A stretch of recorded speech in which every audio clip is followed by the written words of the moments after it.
Hello. I currently have a cat on my lap because she just decided it's lap time. Hello guys, how are you doing? Hello. Let me see. Congrats, Henrik's on first. You've been first 30 times. A whole month of being first. With daily chicken of 49.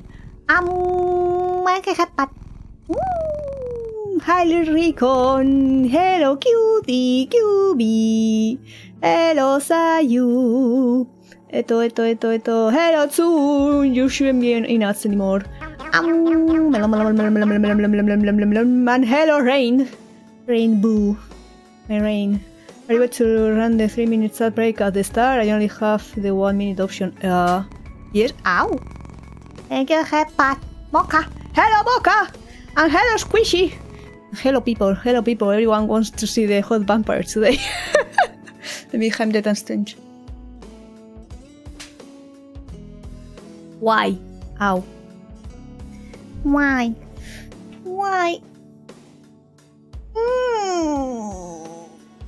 Fuck, why fuck? Ich love this place. It's fun, it's just story. It's going to be sad probably. No. I promise you will be fine. Even the memories themselves, because I showed a little preview in the trailer, they are not like the sane ones or the idle ones that were like, this is spicy. It was a battle. Unless you consider that hot, which it kind of was, and then it was sad. So don't worry about it. Hen, your eyes are safe. Don't worry. Eto, who is here? Yeah, soon. Thank you, Recon, for the 3 step. Ow, Jake, Chung, why are you hitting me? Is this because I make you work out? I go to your stream. I check my points. I check your redeems, and I go, yeah, workout. Yeah, there you go. I have to go cry in the ocean. Have a good day. Okay, don't turn into a mermaid. Rura, Donna, that's my friend Donna. I mean, I have plenty of friends, but you know, Donna is one of my first friends? ? I guess, you know, one of the OGs. OGs, it's been a year since we know each other. More or less, no. Was it a year? I don't know, I forgot. Yes, really, I'm planning on halving the cooldown. I'm OG status. I mean, you are also one of my first mods because I think you tried to post a link and I was like, and you weren't able to because I had the no links, and I gave you mod because I was like, you know what, you want to post links, there you go. There you go. Why? What did I do? That is true, I literally was among the first mods, yeah, and I don't really have that many mods.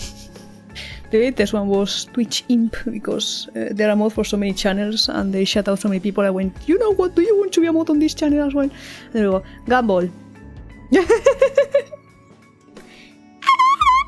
There you go. I think my voice is still a bit screwed up. Not really. I don't know, I'm still a bit sick. I'm not sneezing, I haven't sneezed today, I haven't gone through any tissues today. But yeah, the last couple of days I have been like, oh, I'm dying a bit, truth. Honk. And my cat looking at me like, what the fuck are you doing? I take a high pitch. Yeah. Can I get a normal Nanara for free? Only if you redeem the guaranteed one, you can specify, because that's what Terror does. Terror, when it used to be like 10k, you would be like, hey, I want the guaranteed one and I want you to do the old man for Henrix. He's so spiteful. Malon, are you doing cutie QB? Are you up early? You're up early, no? I don't know you say around this time. I said pata. Hello, hi, thank you. Thank you for the gifted. Also, I haven't explained. You see the karaoke there, no? Yeah, I have said in my cutie QB. No, in my cutie QB, no. No.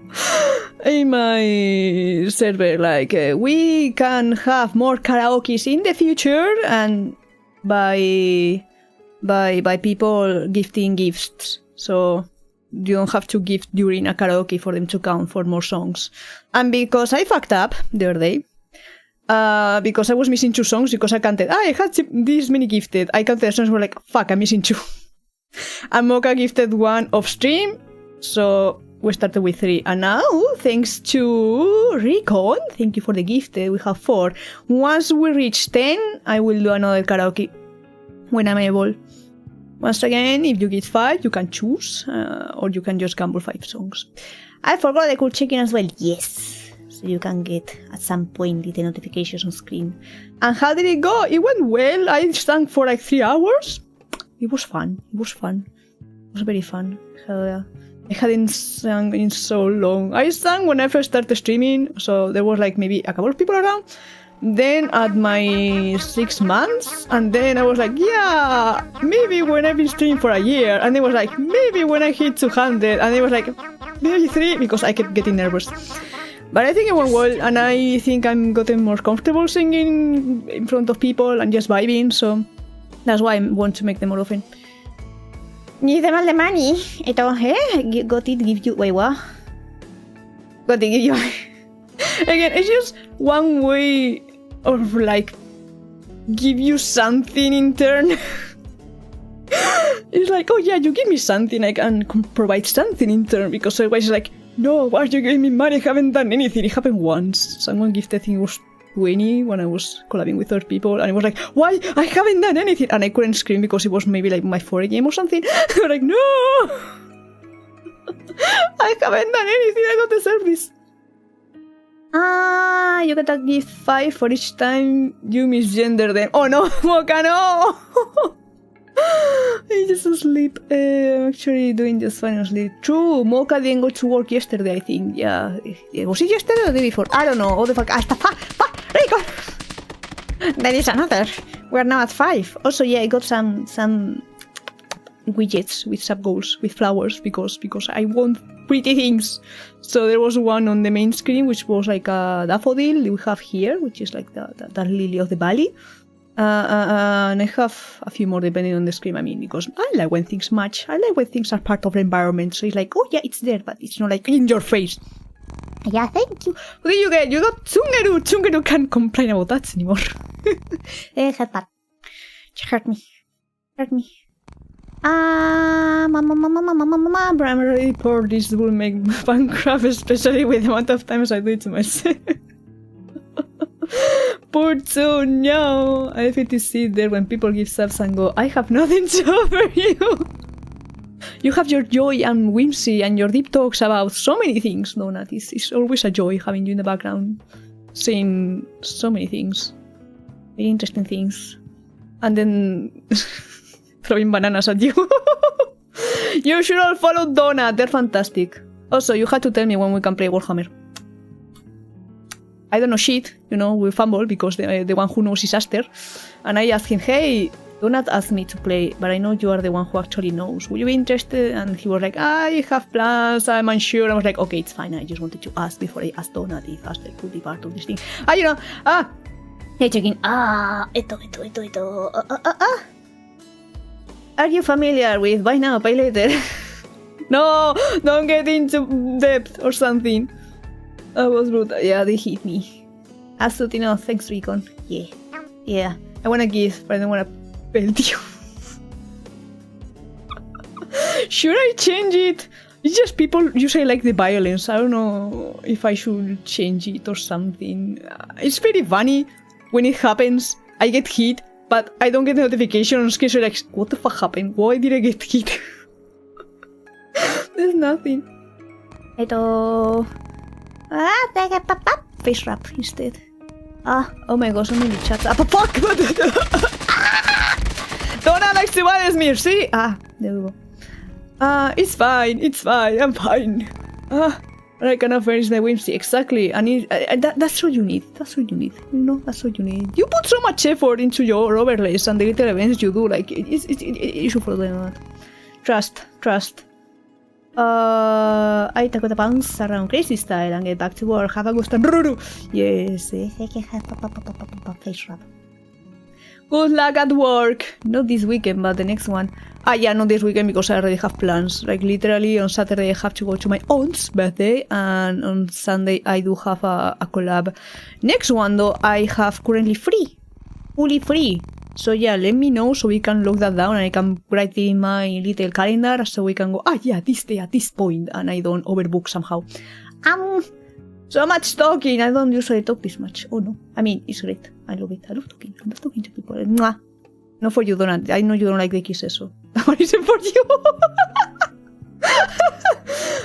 It's not technically dead. You're borrowing money from yourself with a time machine. I like the petting this.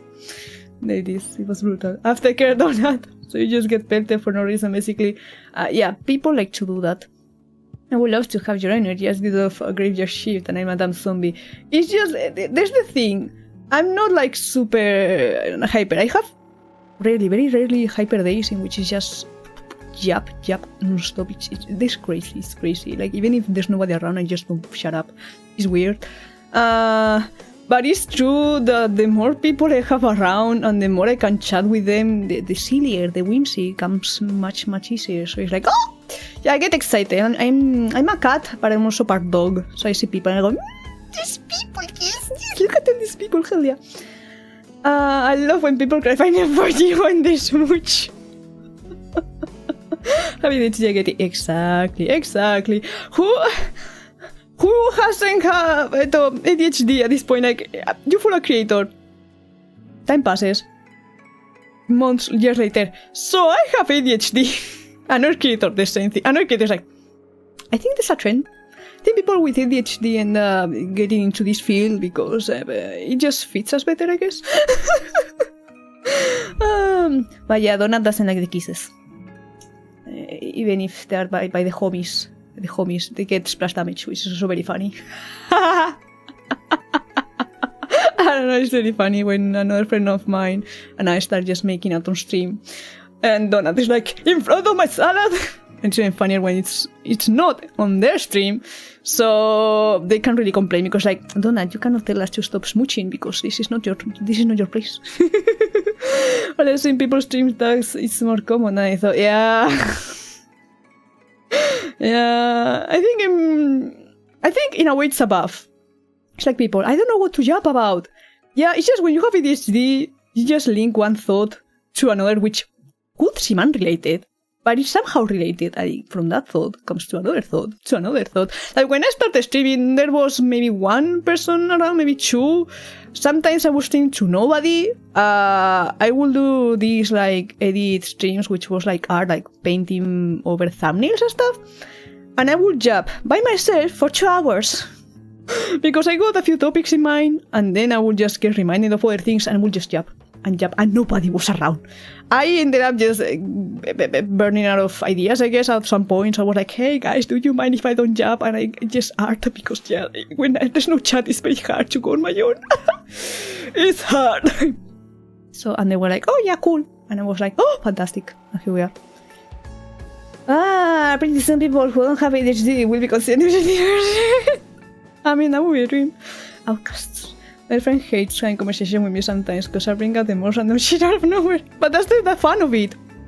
The only issue will be when you are very interested in a topic and suddenly the person just starts going through a different one and you're like, can you go back to the one piece? I was very interested in that. And they forget. It's like, no! Please, no. I mean, if you remind them, it's fine. I mean, via text, it's easier because you can have just multiple conversations at once. Reply to one comment, about this, and this, and about this, and that, and it's like multi-thread. Multi-trafficking in conversation. He don't know what I'm talking about half the time because of it. It's fine. I always find it super fun to just go like, okay, how did I get here? What was the train of thought? I was, yeah, I thought of this, which made me think of this, which made me think of this, which made me think of this, and now I'm asking this random question. It's very fun when I'm talking to my mom as well, because she's like, where did this come from? I was like, yeah, I was reminded of this, because of this, and here we are. Ren's brain is too fast for mine, that's for sure. Yeah. Sometimes I just talk too fast. It's just, if I don't talk fast enough, I will forget mid-sentence, and I want to forget mid-sentence. In Spanish it's worse, because again, Spanish is my mother tongue, so it's like, do you want to talk fast? Here we go. one of my other friends has it as well and did the whole triple conversation thing, and I was like, damn, is this how my friends feel? Yes, and it's great. I mean, isn't it great to just not run out of things to say? Like when you're talking to someone and you enjoy talking to that person. I just hate when I enjoy someone's presence and I want to talk to them, but it's like, I don't know what to talk about. I don't want to talk about the weather. I want to have deep conversations with people, otherwise I get bored. That's why I usually hate family gatherings, because they're like, hey, so how is the work? Do you have a partner? Politics? It's like, I'm not interested in any of this. I usually have more fun with my, hello, fertile and flexible. More fun with my younger cousins because they actually play games on Steam and stuff. So it's like, oh, what are you into nowadays? Ah, you play this. Oh, I play this thing. Last time I talked to them about VTuberEN and various random topics, and they were like, oh, yeah, I'm waiting for this game to come out and stuff. And then again, they were younger than me. There was other players. Hello, sweet melon. It was like a family gathering. They're like, you should go with those people who are closer with you in age. And I was like, no, they are strangers and I know they're normies. I don't want to go with the normies. They're going to be talking about shit that I don't care about. I never know how to have a conversation really, especially if I don't know the person. I'll be so blunt and quick just turn the combo. I mean, you can do that by just answering like yes or no or not giving any kind of info. It's very easy. But yeah, it depends. Like again, if I'm interested in someone, I try to just like, so I did this today and I was doing this and that, so they have something to work with. If they're interested, they will in turn go like, oh yeah, then I did this thing and I was doing also this thing and did this thing. If they're not, they will go like, okay, cool, and they will just shut up. That's how it works. You know what, I have more water. I should drink more water because, yeah, I'm still partially sick. My response when entering conversation are yup and nope, ow. Okay, more time rate, I guess. Extra time rate. Yeah. It's like if you don't give them anything to work with, you're good. I hate those that go like, hello. How are you? Good. You? Good. So what are you up to? And it's like, bro, you are the one who started talking to me. Why do I have to get your conversation? Fuck off. Like, no, don't do that. Don't do that. I hate it. And when it's a random that you don't even know, it's like, why, no. I hate slow talkers. Yes, I hate. Me, when I go to talk to someone online, it's like, hello, I hope you're doing well. So I came here to talk about blah, blah, blah, blah, blah, paragraph of things like, hey, I hope you're fine, and they move on. And if they're interested, they will talk back. If they're not, they will not say anything. Everyone came up to me. I don't think I've ever opened a conversation with hello. Yeah. I don't either. It's like, I have an objective when I talk to people. Even if the objective is just to know how they're doing, or, you know, I like, hey, I miss you, I hope you're doing well, I've been doing these things. Like, something to work with. If I'm not interested in the other person, I don't talk to them in general. I mean, I don't need to be in someone's DMs constantly to care about them, because time is an illusion. Maybe it passes like a month before I talk to someone, or since I've talked to someone in DMs. But if we're in a group chat, it's like, I don't know, that kind of cooldown doesn't reset. I don't know. If we're friends, we can just not talk for like a few months, and you come to my DMs like, hey, how are you doing? I will go, oh, hello, friend, and I will just tell you my whole life that has been happening those months. As if no time passed, which is fantastic in my opinion. I open every conversation with busting your down and grabbing you to say something to your face. Exactly. It's like, give me attention, you know this is what's going on. I don't need a stretch. Exactly. And again, when it's random people, because I'm into modding, and some people go to my DMs to ask about modding stuff, I don't get as many anymore because I think I have my DMs locked, because it happens so often. I was like, bro, you want something from me? I don't care if people want something from me. I get it, okay, I get it. In this context, I get it. But tell me from the beginning, like, hey, I'm reaching to you because of this, and that. Can you help me out? That's it. I don't want you like, hey, how are you doing? Good, and you? Good. Don't make me waste time. I hate wasting time.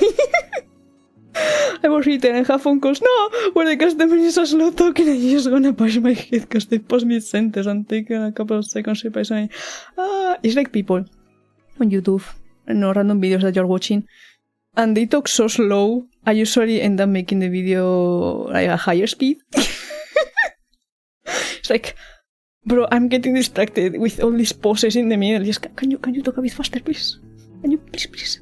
I don't want you to stay here for 20 minutes when it could be like 10 instead.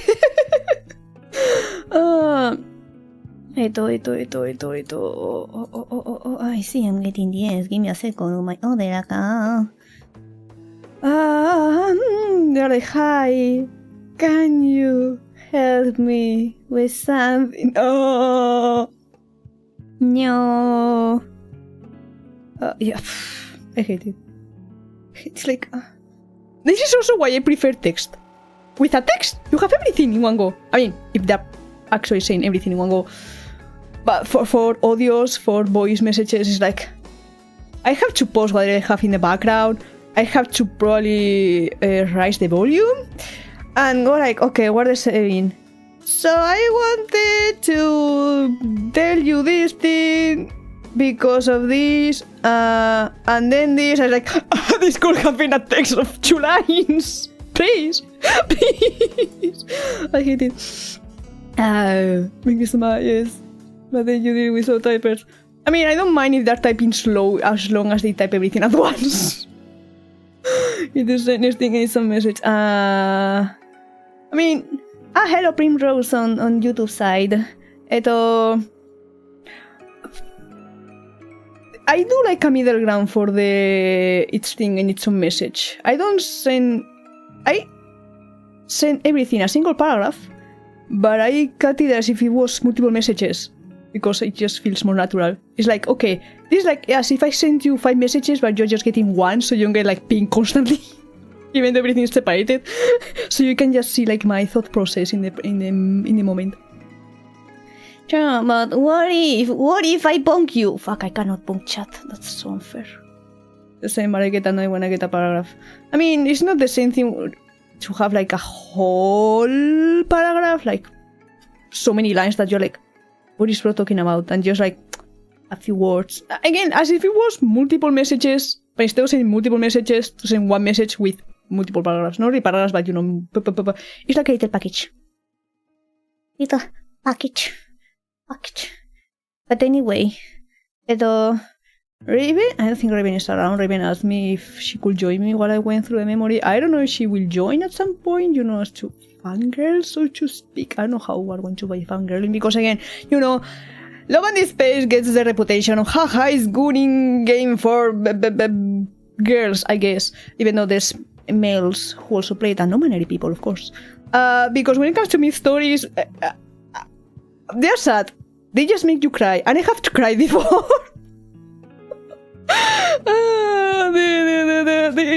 Those who know, those who are actually familiar, those who are actually in the game like properly, call the game Love and Depression for a reason. So, no, she would just point. Some people are giving me their whole life story, and my short attention span just gives up halfway through. No, yeah, that's fair.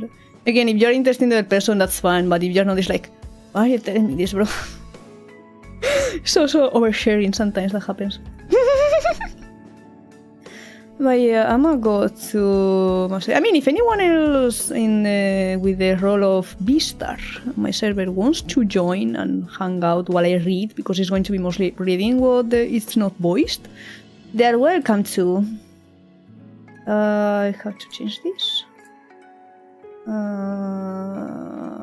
Properties, because I know how to set this properly.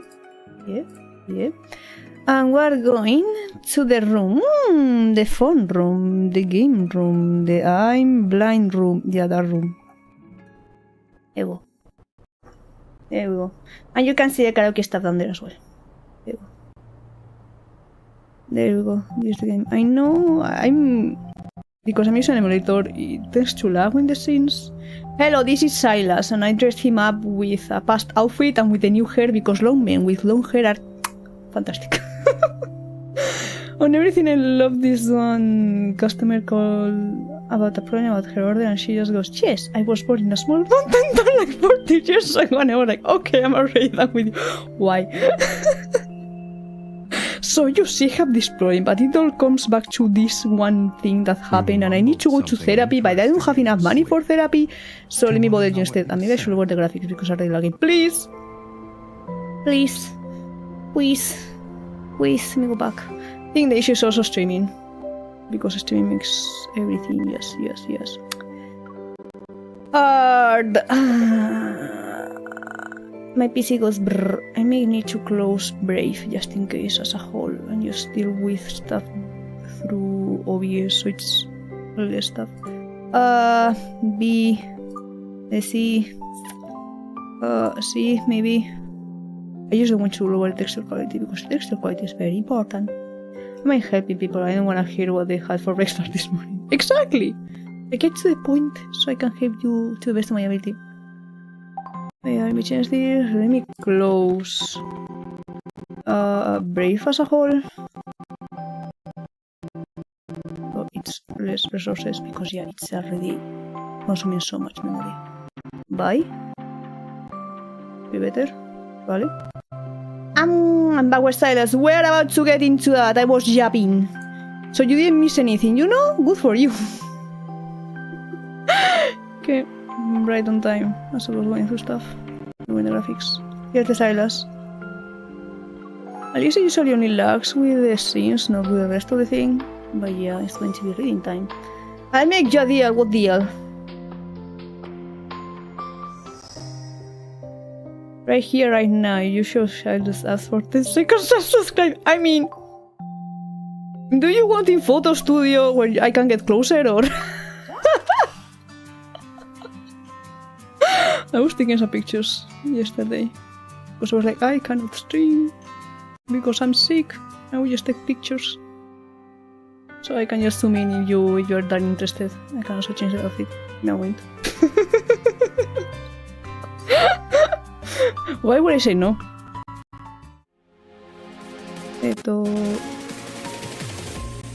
Yes, one people.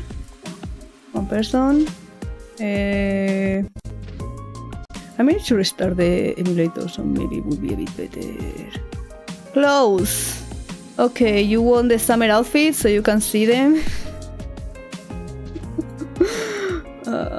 It's not ever going to be zooming in his facial, but you know, I might as well just get rid of this. You know. Can I? Ah, yeah.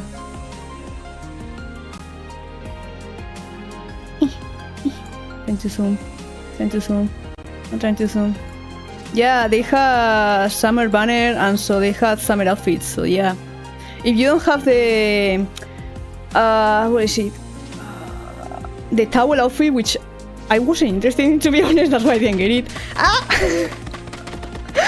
This is the next big thing, because like, oh yeah, we can have apps, we can do spicy things without being fully spicy and for free. Hey!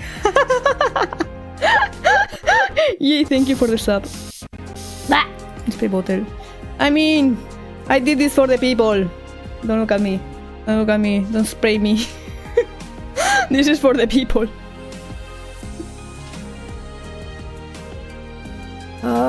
But yeah, I think I may restart the emulator, so maybe it will be a bit better. Yeah, let me do that. Okay. I closed it, but it's still there.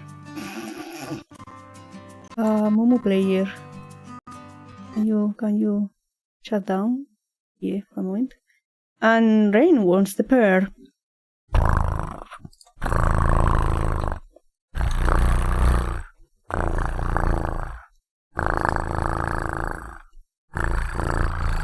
There you go. The pair.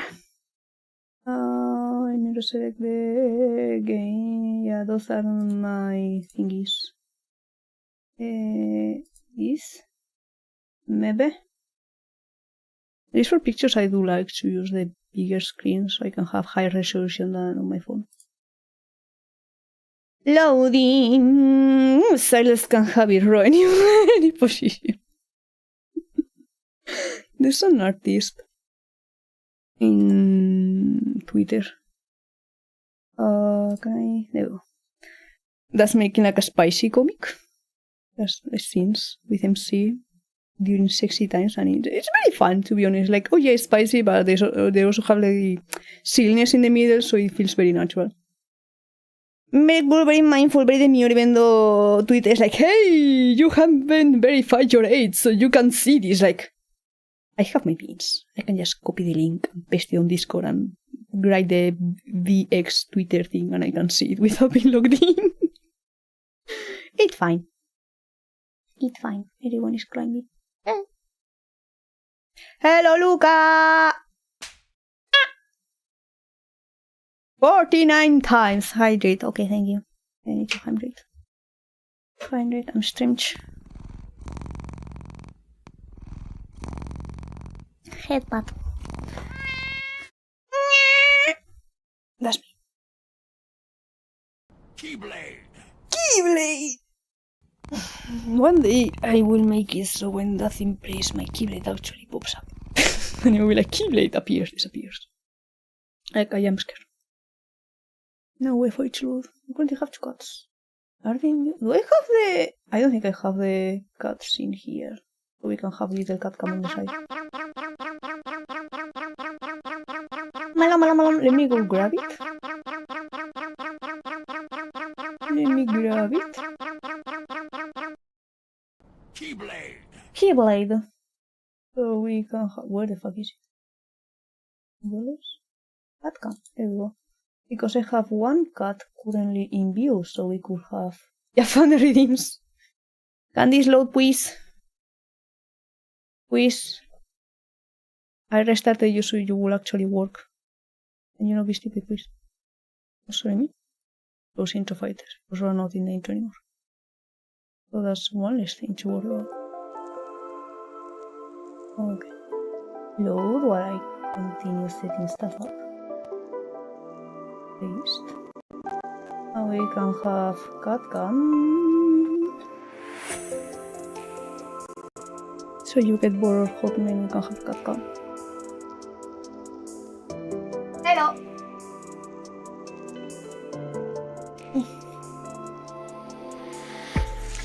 Kitty. You can have a cat cam. Hola. A baby.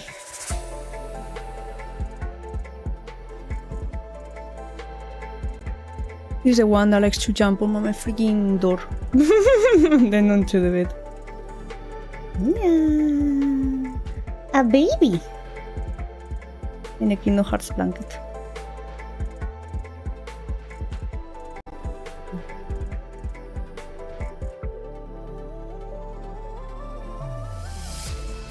Baby. Honeybee baby.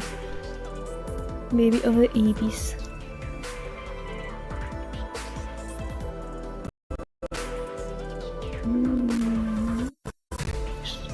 What about the sound? I think it's because I went to Discord to change the status of the thing. It's fine, don't worry, it's fine. Hola.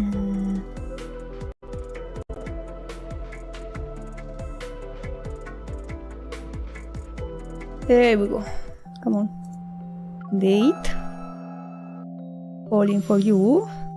Sylus. Myths. When I have played this on my own, I should stream it at some point as well. For the people! Dragon Sylus. He should have had my freaking long hair. To death, into life. Okay.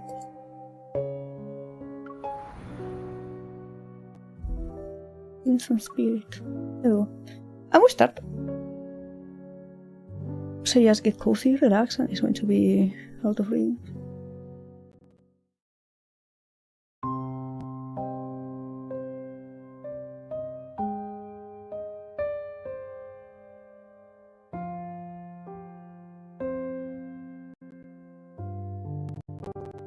I may end up closing Discord as well. Oh my god, okay. A headbutt. The most fanatical blindness is born from the darkest depths of ignorance. An era in death's shadow engorges itself in magical fantasies. Mages represent the mortal world's hope and faith.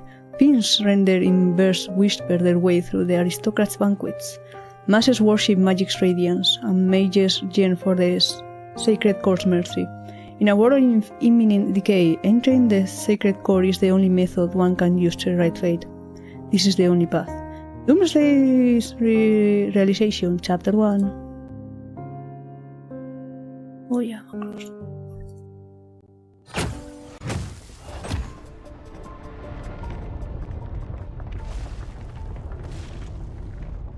We know what this book can summon. A mere mage shouldn't use it. I point my staff at the book's parchment as it peeks out from beneath his brown robe, his ancient silver markings revealing its authentic origin. I'm not after that. What I want is Sylus. Are you aware of what happens to those who dare to summon the Archfiend Sovereign? I don't care. No matter the cost, I must have him. The gem at the tip of my staff emits a faint red glow, and the book rises into the air.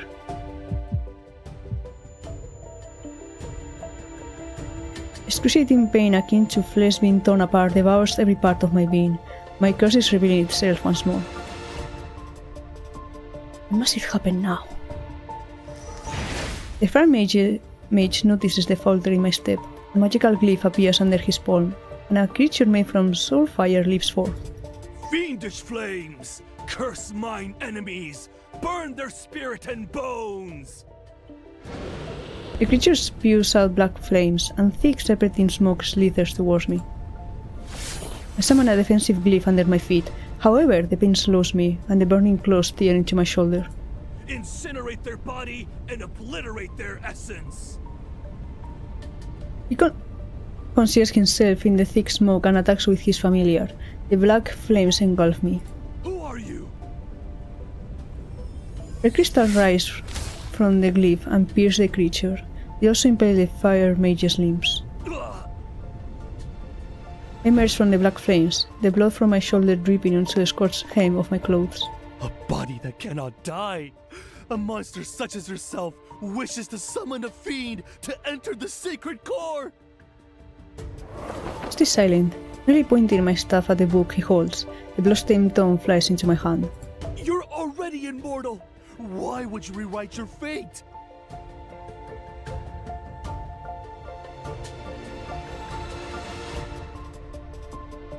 When the tense pain first struck, the agony and suffocation made me believe I would die. But I quickly discovered that I was immortal. Immortality only means being repeatedly tortured while on death's doorstep, but none of it will truly kill me. I want to save myself. Thus, for hundreds of years, I ceaselessly searched for something to end my torment. I submitted to being studied, willingly becoming a test subject, and traveled from one dynasty to the next. Nobles, political leaders, religious figures, and arcane houses who once viewed my immortality as a miracle branded me as a heretic and evil spirit when they failed to unlock the secret of my condition. People yearn for immortality, and yet those fools fear it. I never trusted humans ever again. I could only rely on myself. I hid my identity and wandered the world as I studied the most ancient and profound magic. All my efforts were directed to finding the source of my suffering. Time could overthrow dynasties and erase the memories of generations, yet it couldn't change my pain. Then, the woman who taught me forbidden magic told me my torments stemmed from an ancient curse. Furthermore, no magic in this world was capable of removing it. Only by entering the sacred core and beginning anew could the curse be lifted. That was my only path.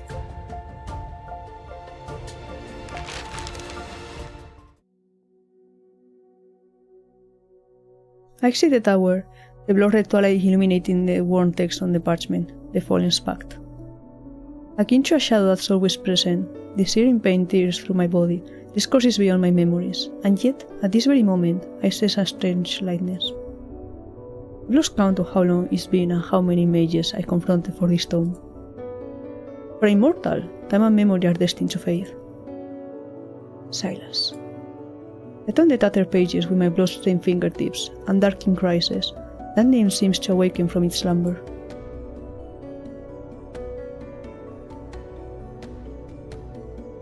His name is ancient and no different from night itself, yet it's neither a divine whisper nor a simple inscription on stone.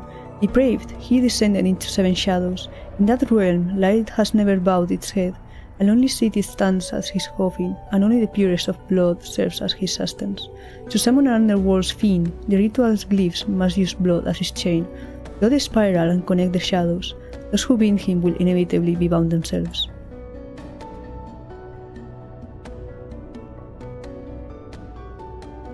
The underworld is where fiends exist, and it's a place humans cannot enter. However, powerful mages can summon fiends to serve them. And Sylus, a name whispered among mages for centuries, is the underworld's uncrowned sovereign. The pain inside my body temporarily subsides. Before the searing agony tears through me again, I must summon Sylus. I can only enter the sacred core with his immense power. I find an abandoned sanctum. Following the book's instructions, I use my energy to draw the summoning glyph. The wind rises as gathering clouds slowly devour the full moon's light. Sylus.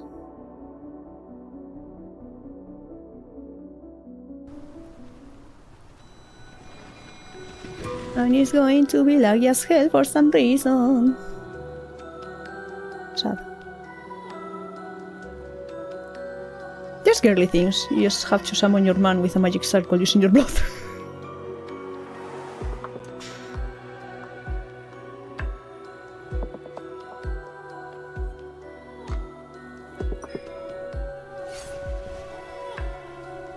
I hate when the text goes too fast. Strive for my blood, I need an incantation to complete the summoning. And then in theory you're supposed to speak into a mic, but I say fuck off and don't use my mic. Yeah, you know, just your average experience. Exactly! Yeah, I am definitely talking to a mic. Yeah. Silence, I'm speaking through my third eye, my inner something. Hello kitty! Incantation! Kitty kitty! Sylus! Kitty kitty kitty! Come here, baby! That's good enough.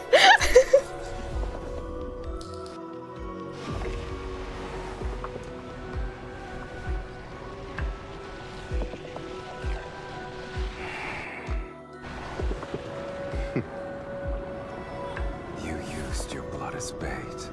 I hope you're prepared to become my feast.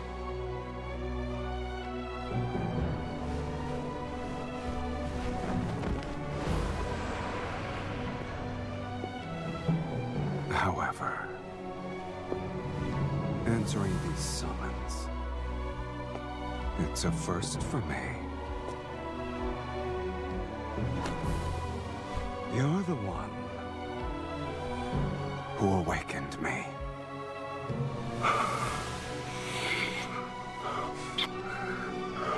See? This is what every girl in their life wants. So summon a hot man and have them kiss them. Extra points if they're a vampire.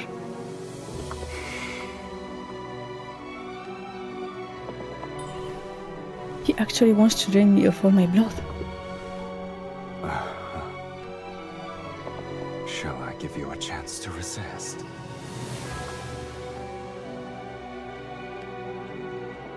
Form linkage.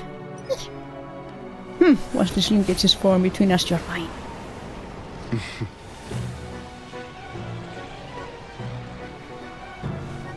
An amateur's trick.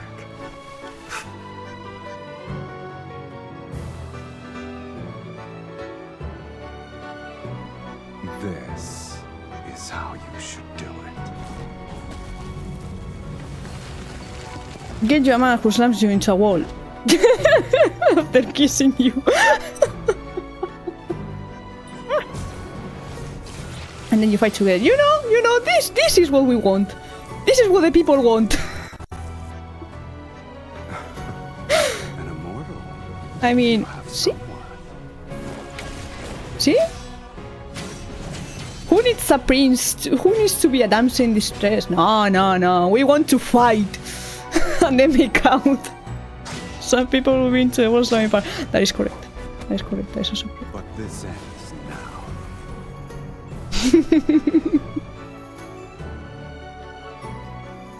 Control him. Turn him into a kite. The Linkers has informed. You have to listen to me now. I was gonna say extra points if they took me. Exactly. Come here. Come here, kite. Kite Sylus. Come here. Oh my god, Otto. Fighting makes it so much better. Exactly. Then you can tell your friends like, oh yeah, we met by fighting each other. You may only have the blood that I give you willingly. See? See? And he's also into it. This is how every relationship should start.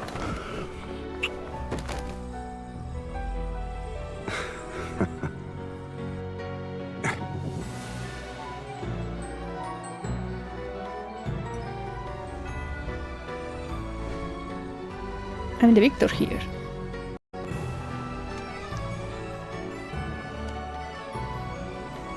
Just checks every mark. Tastes better than I expected. All right, you can command me until your blood and power fulfill my desire. Oh, he wants a big family. As big as his dick.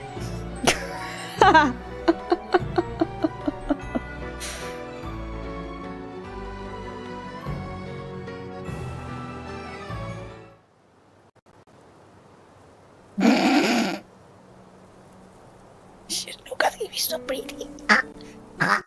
Genial. Speak. Bye. What do you want me to do for you? Clouds disperse and the blood-red moon returns to a soft yellow. His shadow looms over me. Shall I capture 10,000 magical beasts and extract their energy? Or perhaps you need my aid to overthrow a kingdom? Yes to everything. Before I can open my mouth, a subtle, strange ripple materializes in the air.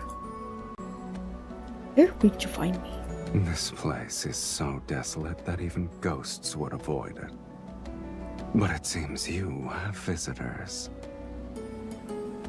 Are you famous? Maybe I'm a bit of a celebrity because I'm immortal and stuff, you know, that kind of thing makes you very popular. Why are you talking about ghosts? Aren't you one yourself? On Twitch.tv. My chat is just full of ghosts. Why are you here? Nobody comes here. It's not even amusing in the slightest. Several shadows materialize in the air before surrounding me and Sylus. Wearing a robe, the man acting as their leader points at me. You're the one who killed the fire mage? Maybe. Curling my hair. I turn to Sylus. Kill them, Sylus. Are you insane? Yes? How does that matter? Sneering, he taps his staff on the ground. You put on a spectacle to summon me. Also, you could order me to crush some insects. And look hot while doing it, of course. You know, it's all linked together. How ridiculous. Yeah, when that's what you're asking. Do you want a bit of it? Because I could command you. Yes, I did. Please allow me to finish that sentence. Fuck, he's like a genie. He's going to be like 3 times. Maybe? You can command me. Though, whether or not I obey depends on my mood. No! That's not the same thing. What? No! Okay, so if I command you to fight me, you are into it and you will fight me, no? I see. And then kiss me. He is against a stone pillar and idly throws his staff to amuse himself. Bitch. I expected Sylus to be more impressive. I guess the Fallen's Pact is nothing more than a nonsensical legend. Just Hegemon, yep.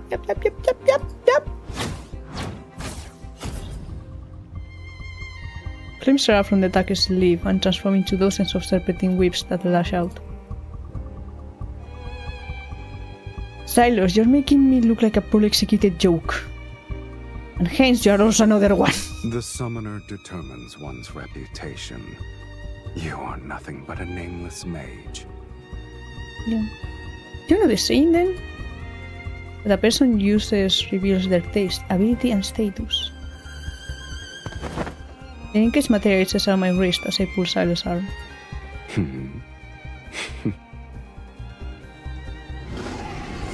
Forced to shield me, he stands between me and attack. Before the whips reach us, a black-red mist stops them. In the blink of an eye, they turn and strike the figures surrounding us.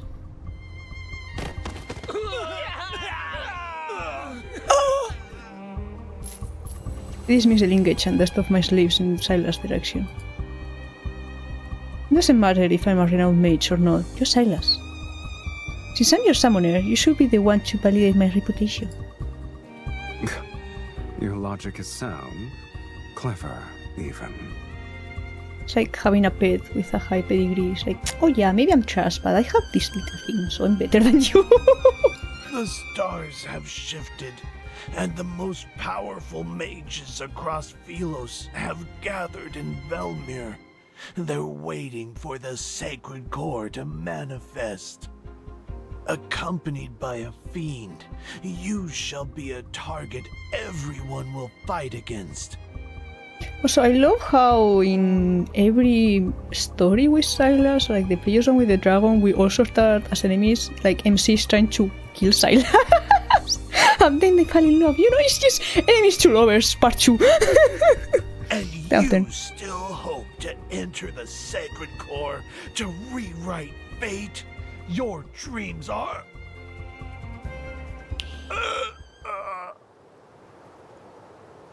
Sylus snaps his fingers. The silence is interrupted. He clutches his throat in silent agony as if struggling against an invisible hand. Yeah, I was thinking that right there. Sylus' gaze remains fixed on me. You summoned me to enter the sacred core. Don't tell me you actually believe mages will summon you to overthrow kingdoms. You're no different from those other mages, rewriting fate. How boring. You help me enter the sacred core, you'll be able to break the linkage between us sooner. Wink wonk. Perform an insincere courtesy. Welcome to Philos, Archfiend Sovereign. It's the epitome of boy.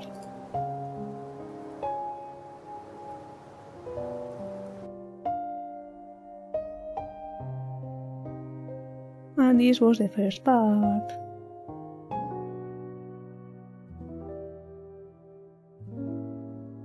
Out of 9.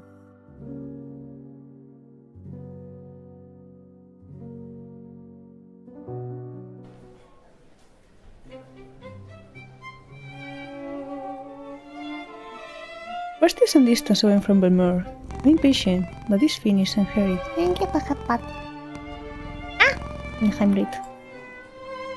I'm tired.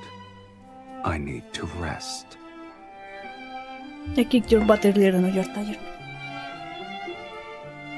I look at the red and gold crystal chandeliers, the carpet with blue silver patterns, and the polished oak staircase. You lead me to various places to find the most luxurious inn in the city. We have the most expensive room. Don't tell me you actually think the underworld's fiends have miserable, wretched lives. Maybe. Only humans tolerate suffering. Fiends don't have the appetite for it. Are you calling all humans masochists? Oh. Anything is useful to me. You're wearing your thoughts on your face, my lady. No wonder you lost to other mages. This is how I'm proving my faith in you.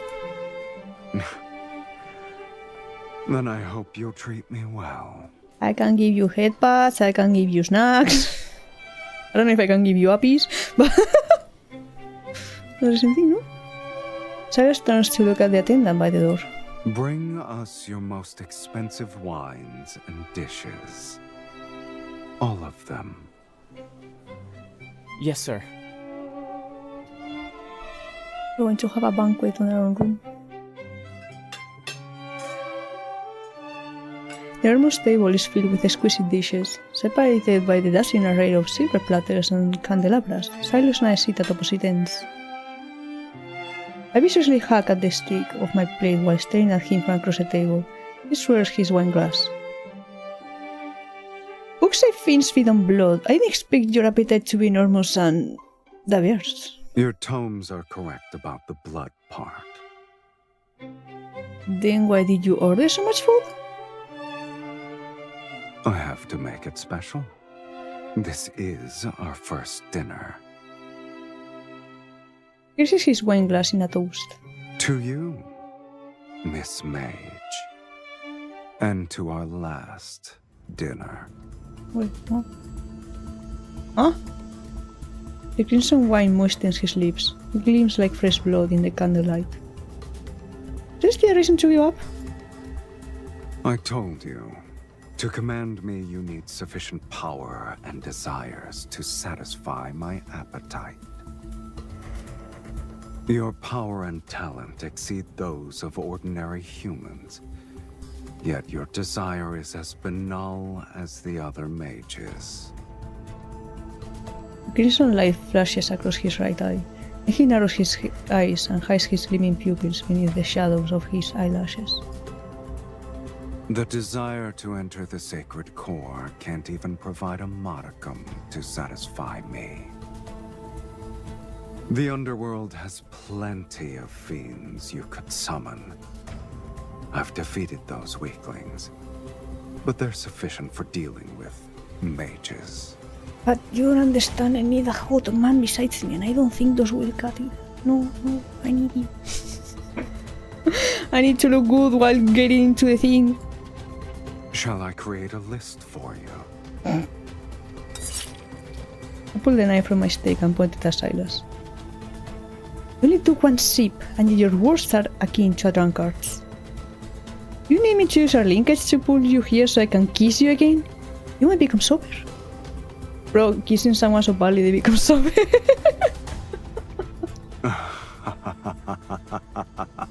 Go ahead.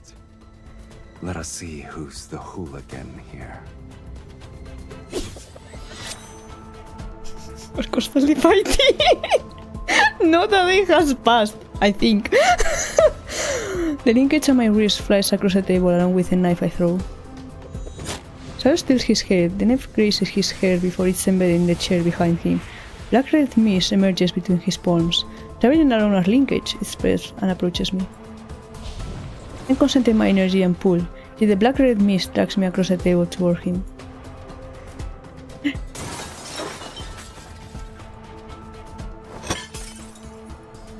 His staff is pressed against my throat. I'm pinned down on the table amidst the chaotic mess of dishes. Didn't you want me to be sober?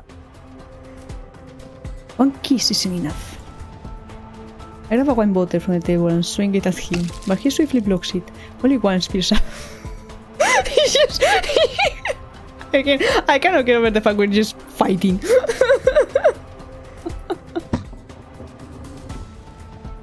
It's like a married couple who has just done with each other, but they can't let go. He carelessly tosses the bottle aside. Then he touches my face to wipe away the liquid. Since I still have some patience, you have one last chance to make a rational choice. When his fingers move to my lips, I bite them. My teeth sink into his fingers as I meet his gaze with defiance. I'm biting through a globe? What else are you going to do? Kill me? Ah, you can't because I'm immortal. Aha. If you wish to know of matters more absurd than death, I'll grant your wish.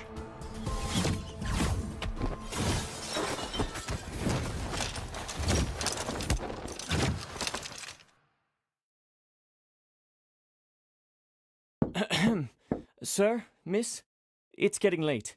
Other guests need to rest. Can you keep it down, please? I think you're fighting, air quotes. fighting. Of course. We'll finish this quickly. The chaos in the room moves from the dining table to a bedroom. Oh my god, I was joking, but okay. Barry dodged the energy blade from his swinging staff. Before I can launch a counterattack, I'm pinned to a headboard. Shh. I'm certain there are quite a few mages staying here. I wouldn't be surprised if their destination is Velmure. Unless you want to expose yourself at this very moment. Perfect! They could help me defeat a fiend such as yourself. You kill a few in the process, I'll have fewer enemies. What a shame. I've already gotten my fill of entertainment. This is entertainment? Did you honestly believe this meager linkage magic could restrain me? Hell on F. Your expensive hydrate. Hi, welcome in.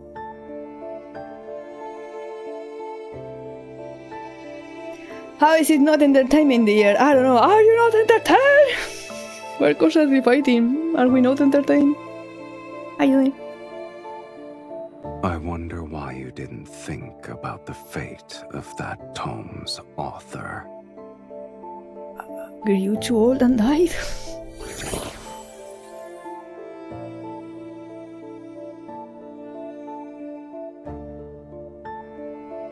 Black red mist swirls around the bed corners tie back. I pinch my hands to a headboard. Possibly breaking our linkage will harm us. I think I'm alright, but Sylus, speak faster, my god. But he has to speak slow and sweetly into our ears, so we can bring his voice and enjoy it. Maybe. I don't know what the fuck I'm saying. Do I look like I care? That's what he's responding to you. You won't perish before my eyes. In the last page, the phone pack states that when the linkage is forcibly broken, the party with weaker energy suffers a more severe adverse reaction. I'm fucked. Sylus' energy is greater than mine. This bastard. Why didn't I read the full fucking thing? Hey, in the case this happens, they could happen. Maybe I should reconsider. No. You're like something Sylus. No! Leave his long hair alone. I love him. We all wanted him to have longer hair for his dragon myth, and he didn't have it, and we were very sad, and now it's like, with his dragon outfit, it's so good! We're waiting for Elusive. Aloha! Dropping in for a short but to say hard word. Hello, Chimken. El chicken. I love the name. Chimken. Welcome in. Then he needs to at least study better. I mean, I don't know if they have hair care products in the underworld. Hello, Aster. Welcome in. This bastard. Shackles the linkage on his wrist to taunt me. Then he turns and walks towards the door. As the distance between us increases, the linkage connecting our wrists grows increasingly taut, and the force surges up my arm. It overwhelms my body. Thank you for the check-in. Thank you for the lurk. A whispering rat! You got taken away by a rat. The linkage light gradually dims as it tightens. It's slowly being extinguished. Sylus. Farewell, Miss Mage. May we never meet again. As the door is about to open, I grit my teeth in defiance. Only a sacred core can free me from this curse and let me begin anew. Countless eons have passed before my eyes, and I miss my chance to enter sacred core every time. Summoning Sylus is my last desperate attempt, for everything to end up so pathetically. I refuse to give up. I'll find another way to summon you. Oh, maybe Desire? Maybe now the desire is actually coming through, like, A strange yet familiar energy surges from my chest. It roars and travels down my right arm. A powerful invisible force pulls an even greater energy towards me. I open my eyes. He stepped outside the room a moment ago, but he's being pulled back to stand in front of me. He falls onto a bed with me in his arms. The linkage between our wrists has reformed and emits a radiance I've never seen before. Impossible. What's happening? Wasn't the linkage broken?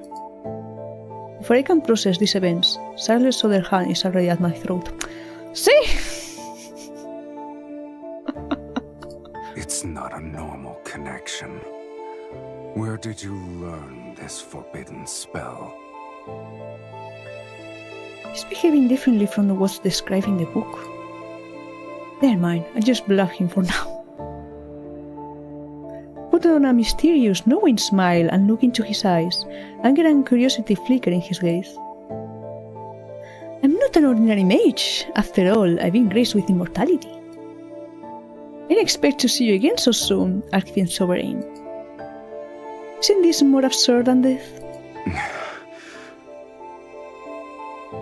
He does immediately contradict me, so I seize this chance. Since you can kill me or wreck the linkage, I guess you can only honor our agreement. You look pleased with yourself. Yes, I am! Insert proud Ruru here. This one. Yes. It's impossible for you to negotiate, Sylus. Once I accomplish my goal, you regain your freedom. I make his scrutinizing gaze without flinching. His gem-like eyes seem capable of capturing my soul. I shall temporarily withdraw my previous statement. Being summoned by you might not be that boring. We can fight every day. In an actual fight, right? Right. He pulls his hand back and I secretly let out a sigh of relief. Then I'm aware of the lingering warmth his fingers left on my neck. And the heat that's enveloping my entire body. Untie these ropes first. Also, I'm sleeping on the bed. You may have the couch. He hardly helps me undo the restraints on my hands. However, he shows no intention of standing.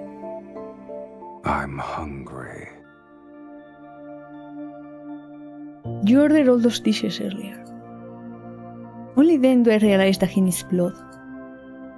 I haven't been fed since I was summoned, and the energy I've expended is astronomical. Oh, woe is me.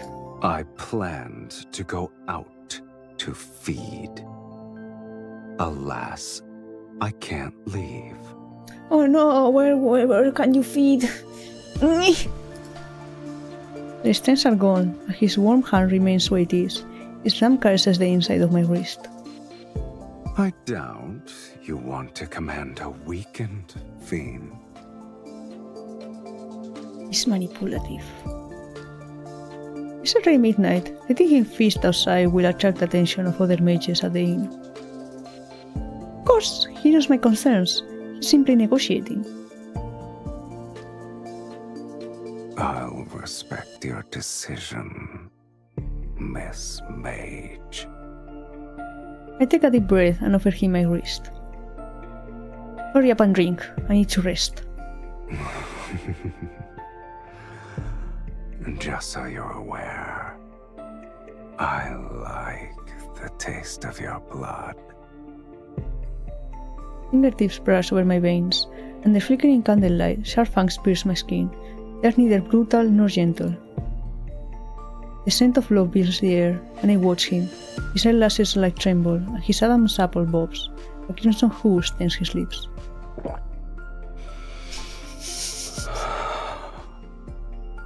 We need you to record a gulping sound.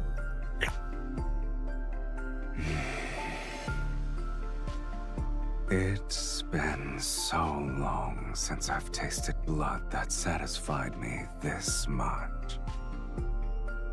Thank you for your generous hospitality.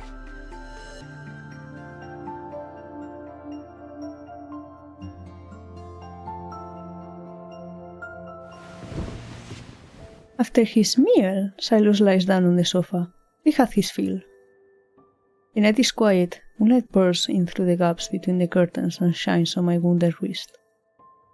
The blow has crusted over, and my injury shall heal. Soon, nothing will remain but a faint streak of dried blood.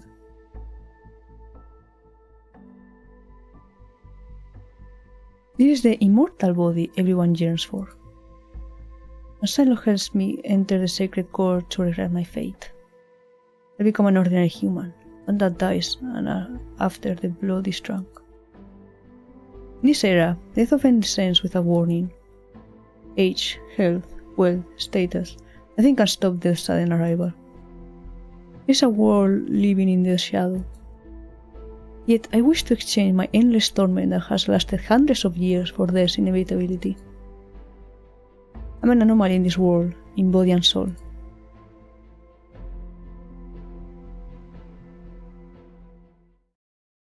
I'm not like other girls. After that night, Sylus and I agreed to a temporary truce. A long journey ends, and we arrive at Belmure. Worn and weary, I lead him to a state perch on the city's highlands. At last, I have the honor of meeting you. Welcome home, Countess. Before departing for Belmure, I hired a reputable housekeeper to prepare the manor for my arrival. As per the instructions in your letter, I hired servants to clean the premises and buy the necessary provisions. It's a shame this magnificent manor was empty for a long time. It's wonderful that you've decided to claim your inheritance, my lady. Portraits displaying generations of refined women hung along one side of the wall. The housekeeper gazes at them with an expression that reveals reverent admiration. This is my great-grandmother, he's my grandmother, and this is my mother. I point to his portraits and introduce them to the housekeeper. Your lineage is unmistakable, my lady. You're the spitting image of your mother and grandmother. Can you imagine if I commission someone to draw me like aged up? So like, oh yeah, I want you to draw me, but give me wrinkles as if I was a grandma, and then I want another one in which I look older. So every portrait is actually me. And before it's actually that.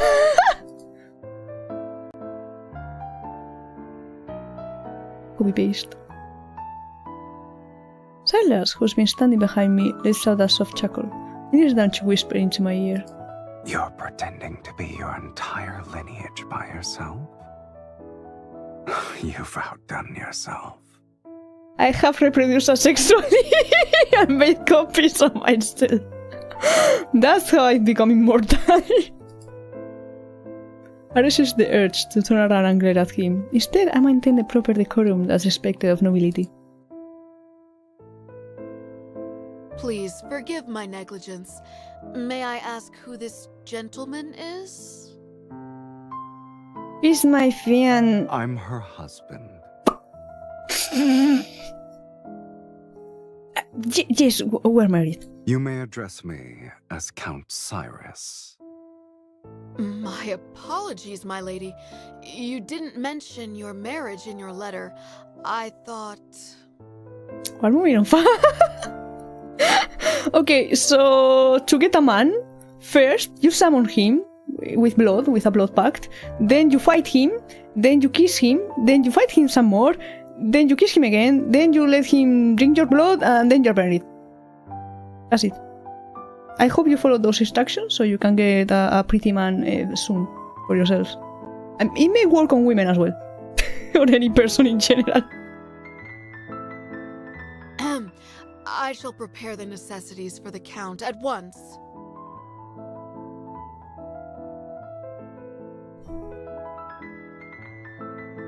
Taking advantage of the housekeeper's departure, I put Sylus into a bedroom. What are you planning? I only said one sentence. You're supposed to follow my orders. Who gave you permission to define a relationship? You were going to say that I was your fiancé, yes?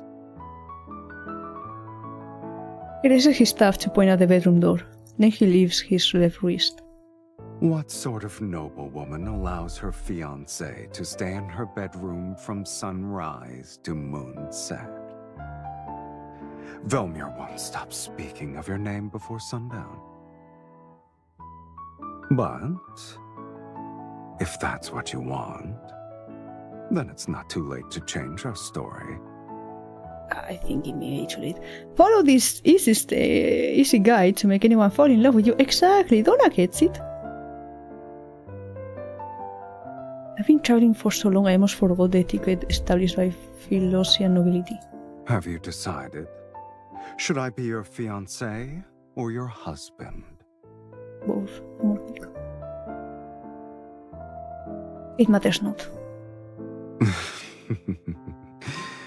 It's settled then, my dearest wife. Perfect. And now we have a wife compilation. I bet there's going to be people because you can save lines. I'm guessing someone is going to be like favoriting every single time. Sylus is going to be calling MC wife. So they can check them later. Suppress my annoyance, I'm pointing to the couch on one side of the bedroom. In this room, your place will always be there. As you wish, my lovely wife.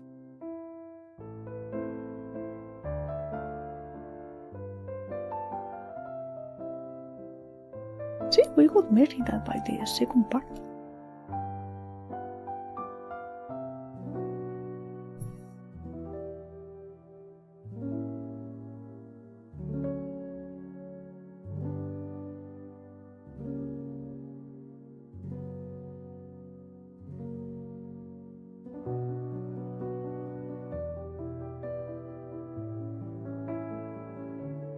I'm coming for a second. Let's go.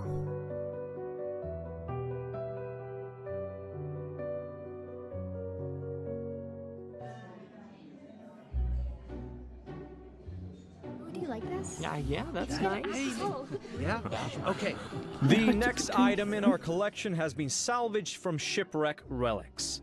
Here is a tortoiseshell incense box with relief carvings. Based on the engravings at the bottom of the box, this appears to be a precious treasure used by a previous dynasty's empress.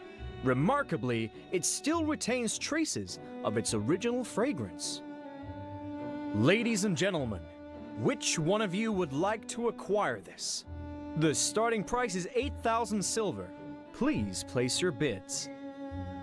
Don't forget, the distinguished guest who acquires an item may invite their partner to lead the next dance. Wait, but if anyone acquires one item, then... What? Do they limit multiple dances? How does this work? For Daria, my beautiful daughter, I'm willing to offer 10,000 silver. 15,000 silver! It's for my beloved Miss Ariella. I yawn listlessly from my corner of the banquet's hall.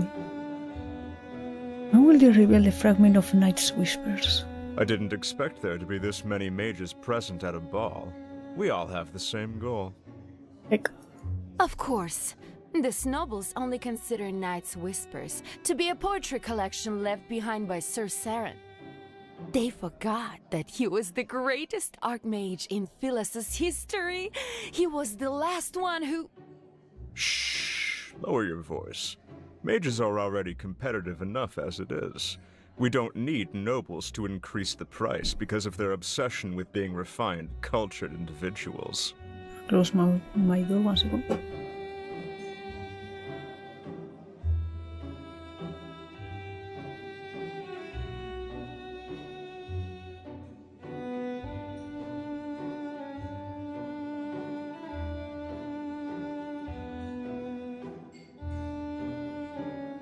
So, that's why you're enduring a boring social gathering. What does the poetry collection say about the sacred core? Should learn the virtue of silence. It's a shame I'm not a fiend you summon to blindly follow orders. If you won't tell me, I'll find out through socializing. Sylus glances meaningfully at the group of nobles whispering around us. Perfect. The nobles here believe a count and countess who have returned from foreign lands are intriguing. Bastard. The second time I call him bastard. One must be evil to know another villain. Under the curious glance of those around us, I pretend to affectionately take Sylus' arm, then I lean towards his ear. Shut the fuck up, bitch! Saren was the last mage to enter the Sacred Core, but that was decades ago. Oh? I'm assuming you met him then. Did you lose to him? Is that why you missed your chance to enter the Sacred Core?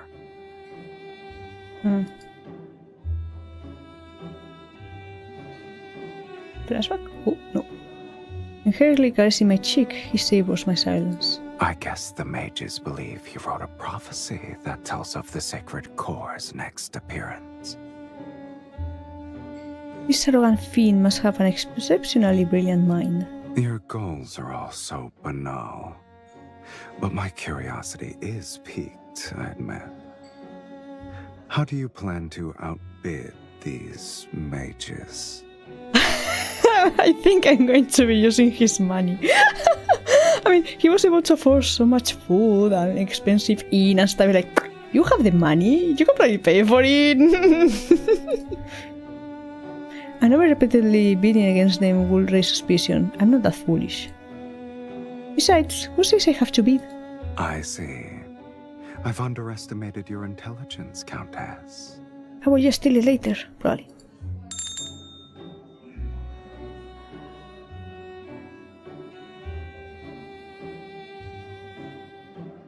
Attendant carrying a silver case steps onto a platform, and the Marquess speaks again. The next item is a fragment from a poetry collection written by Sir Saren. It's called Night's Whispers.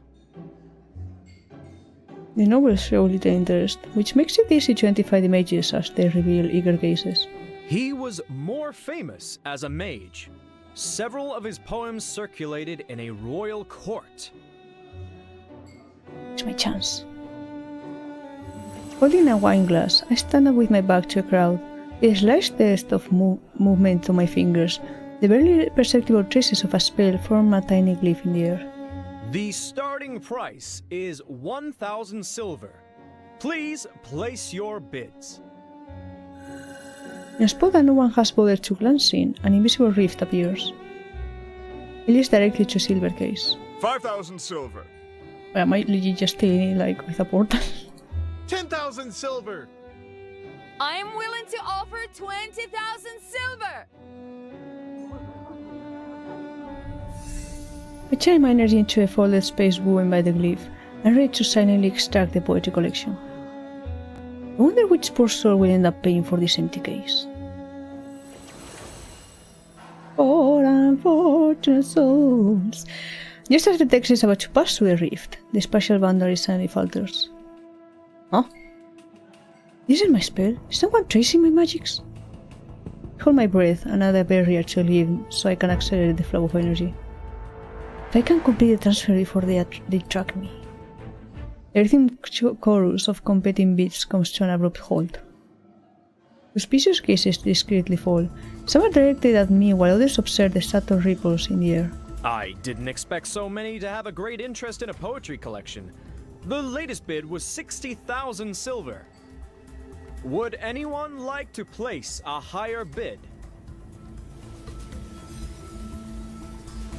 A stream of magical power from the center of the hall surges through a rift. It's attempting to clamp down on my energy. It's suffocating. I can hardly breathe. I pretend to be a delicate noble woman. I press my hand against my forehead as if I'm about to faint. Then I strategically wave the feather fan in my hand. A few feathers suddenly detach themselves and transform into semi-transparent threads that dance through the air. They trace an invisible glyph. Bits of light begins to warp, ripples appear on wine, the edges of the carpet undulate like water, and curtains gently below. Did someone open a window? Where is this breeze coming from? The tracking glyph has been destroyed? I continue my performance as a dizzy noble woman and slightly sway. Someone steadies me from behind. My lady, why don't you tell me when something catches your fancy? You wouldn't need to be so stressed. He break it, probably. Looking at him, I lower my voice. Since you know what I'm doing, you should help instead of mocking me. Here's a hint for all of you. The next dance is called Moonshadow Waltz. For those of you who are interested in being the lead dancer with their partner, this is your final opportunity. 60,000 silver! Not again. Another wave of stronger energy attacks from a different direction. I tried to create another glyph. Since you earnestly made a request for my services.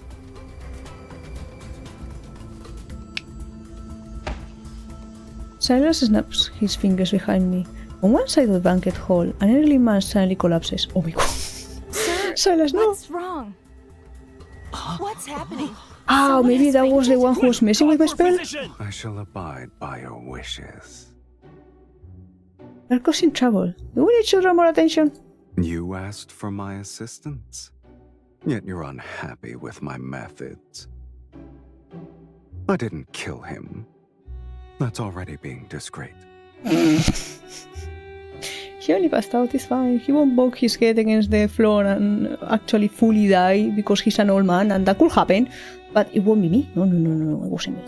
Sir Saren's poetry collection for 60,000 silver. 60,000 silver going once, going twice. 100,000 silver. See, we were having easier from the beginning. Did you say 100,000 silver? Sir... I'm Count Cyrus, and I am willing to pay 100,000 silver. After speaking calmly, he looks at me with an enigmatic smile. Since you've been compromised, I might as well buy it legitimately. I've done this from the start. Where will you get the silver? He's filthy rich. Or he will steal it. You were the wealthy one here. Is it 50-50? Or... As your husband, I need to prove myself worthy. 100,000 silver! Sold! Congratulations to Count Cyrus on acquiring Night's Whispers. And wasn't it also an issue that it will raise suspicion if we bought it legitimately, like, oh yeah, we're noble women, but we're interested in this thing that only mages have an interest in? Cyrus hurriedly steps forward, and a dazzling gemstone gleams in his hand. This little stone should be sufficient. The gemstone is worth at least 200,000 silver. Where did he get it from? Velmir hasn't seen a noble spend so lavishly in quite some time.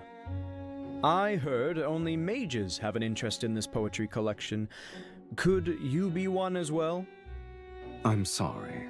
I'm unaware of their strange curiosities. The story is what caught my eye. He takes the silver case from the attendant's hands, opens it, and removes a worn and remarkable book. Supposedly, this archmage witnessed the death of his lover in his youth, and she was a poet. Before she died, she left behind a blank page in her manuscript and asked him to complete it for her.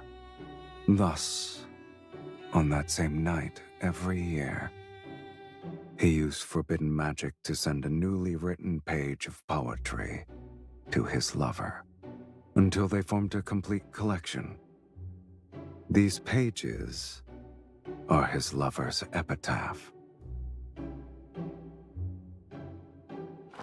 Cyrus opens the poetry collection to a random page and begins to read out loud. Beneath frozen tears' firmament, the rose in the mist eternally sleeps. Her petals bloom with the illusion's blood. She guides those marked by destiny to a place where none dare to venture. A rose in the mist. I inexplicably react to his words, and in the depths of my heart, something trembles. I didn't know the poetry collection concealed a beautiful tragedy. It's the first time I've heard of it. I was only made aware of the tale a few days ago, yet I knew I had to obtain it. Regardless of the price I must pay, I needed to give it to my wife.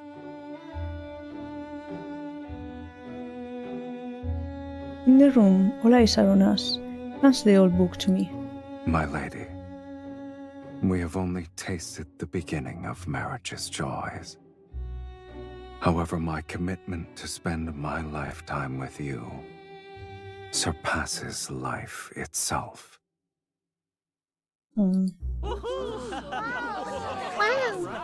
I believe the Count wishes to extend an invitation to his wife for the next dance.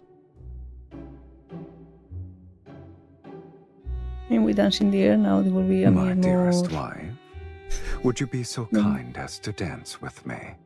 A second dance. On the floor this time. Yes.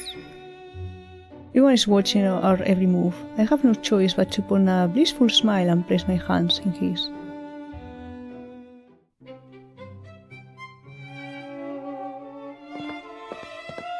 Sylus gratefully leads me to the dance floor, and he guides me into a gentle spin. My dress sweeps in an arc as every movement flows with practical grace. When we finish the first part of our dance, the other guests join us. Their silk garments ripple outward like waves. Where did you hear the story from? Did the previous mages who summoned you reveal it? I came up with the fantasy myself. I wrote fanfic on the spot. It happened decades ago. No one remembers it anymore. People will believe anything you tell them. You think people who own the internet and lie? Or to a noble dance party and lie? Our dance generally continues as we move to a corner of the banquet hall.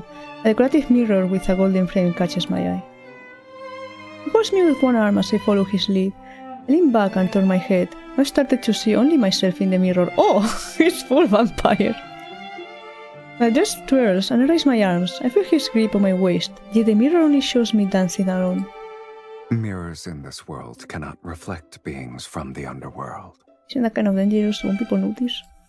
Ah, so no mirrors at home, just in case, okay. For some reason, his nonchalant tone stirs a certain emotion. I sit there before using our dance to lead him elsewhere. Are you afraid they'll discover my existence? To these people, I shouldn't exist. To them, neither of us should exist. So, we're the same. Curious. A mage compared herself to a fiend.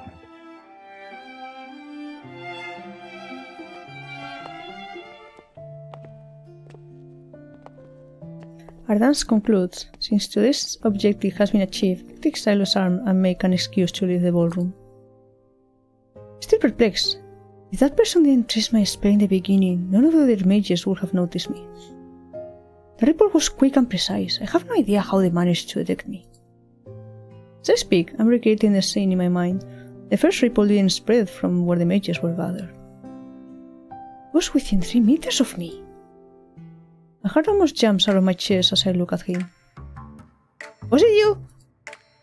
Don't let your mood be so easily affected. Remember, we're still in someone else's mansion. Each? Our actions at this ball will become the gossip passed between guests.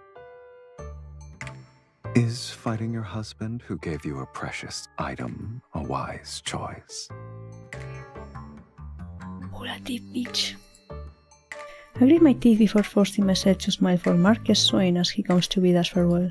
By tomorrow morning, the tale of your loving devotion will be known throughout Velmure. Today's ball was truly memorable. Once we're home, we'll savor it for a long time.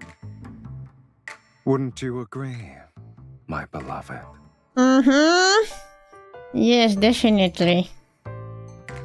Thank you for your hospitality, Marcus. This evening has been delightful. Twitching one eye. We shall take our leave. I hope you'll rest well. Now you scream at him. As soon as we return to our residence, I order the servants to retire to the East Annex. Only Sylus and I remain in the main building. Now you can scream! Go on! Reveal the reasons for your betrayal. Me? A traitor? I wouldn't refer to it as a betrayal, let alone insubordination. I suggest you call it a test. Already you had to test your summoner. Slowly buttons his collar. You must endure these sorts of trials if you want me to stay. It's like a cat wants to play around. So he doesn't get bored. And to serve you, I must confirm your true capabilities. I scoff. With my hand behind my back, I begin to draw a glyph. Why don't we fight then? You're the one who should be tested. Oh my god. And we're fighting again! We attack almost simultaneously, and energy warps the air. Kuren's class as rumbling shakes the entire building. Limit your attacks to the right. You'll hit my 300-year-old portrait. You're so cautious for a simple duel. And you desire to enter the sacred core. Can we just take this outside? How will we explain this to the rest of the servants if something does actually get destroyed? I mean, if it was in the bed, okay, you can just go, I had a white night, but outside, I don't know. Let's assume you break those antique vases. Who will provide an explanation to the housekeeper tomorrow? Exactly, see? I could destroy all those portraits in that cave. We can say your ancestors' spirits appeared at midnight for a family reunion. He laughs as he speaks. His touch sends out a stream of black-red energy orbs. Even if they did appear, they only remind you of your place. I stay the tittering crystal glass with one hand while raising a glyph with another. I deflect his attack and force him to retreat to the staircase. Our battle moves beyond the Great Hall as we fight our way upstairs.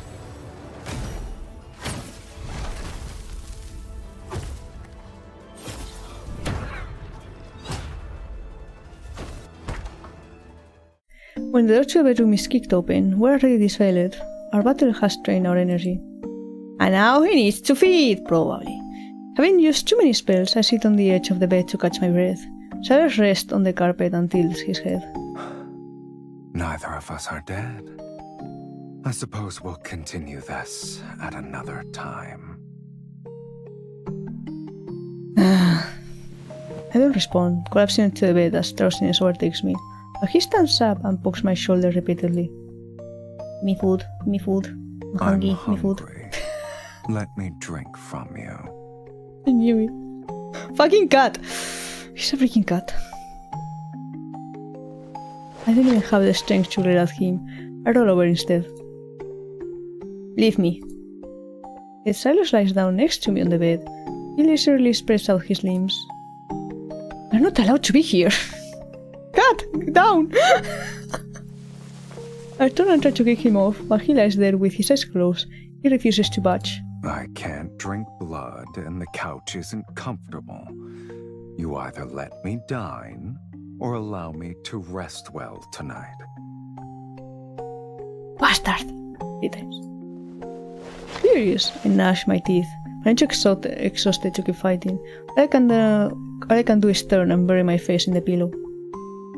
The fatigue from using my energy washes over me. My consciousness quickly bursts into nothing.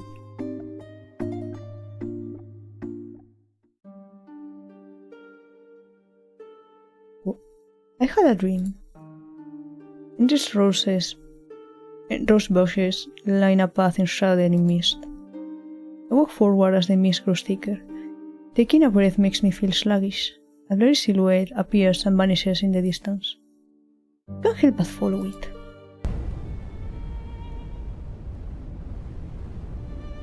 I don't know how long I've been walking until I reach the end of the path. Intense flames and blood-red mist swirls to create a sight befitting of hell. I see myself. I'm between the blood-red mist and raging fire. I run as thick smoke erupts violently from the ground. It pursues me from every direction. Don't look back. A voice that's familiar yet strange falls near my ear, yet it's seemingly from a distant place. I turn my head back. I did the opposite of what was asked of me. A pair of crimson eyes stares at me. They're so familiar that it makes my heart race with dread. But the face in the mist is akin to sunlight shattered by rippling water. It's impossible to focus on. The edges of the dream are burning.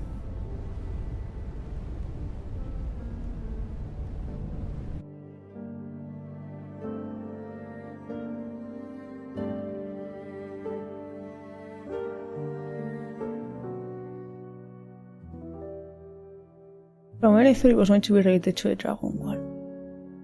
Or almost halfway there. Almost.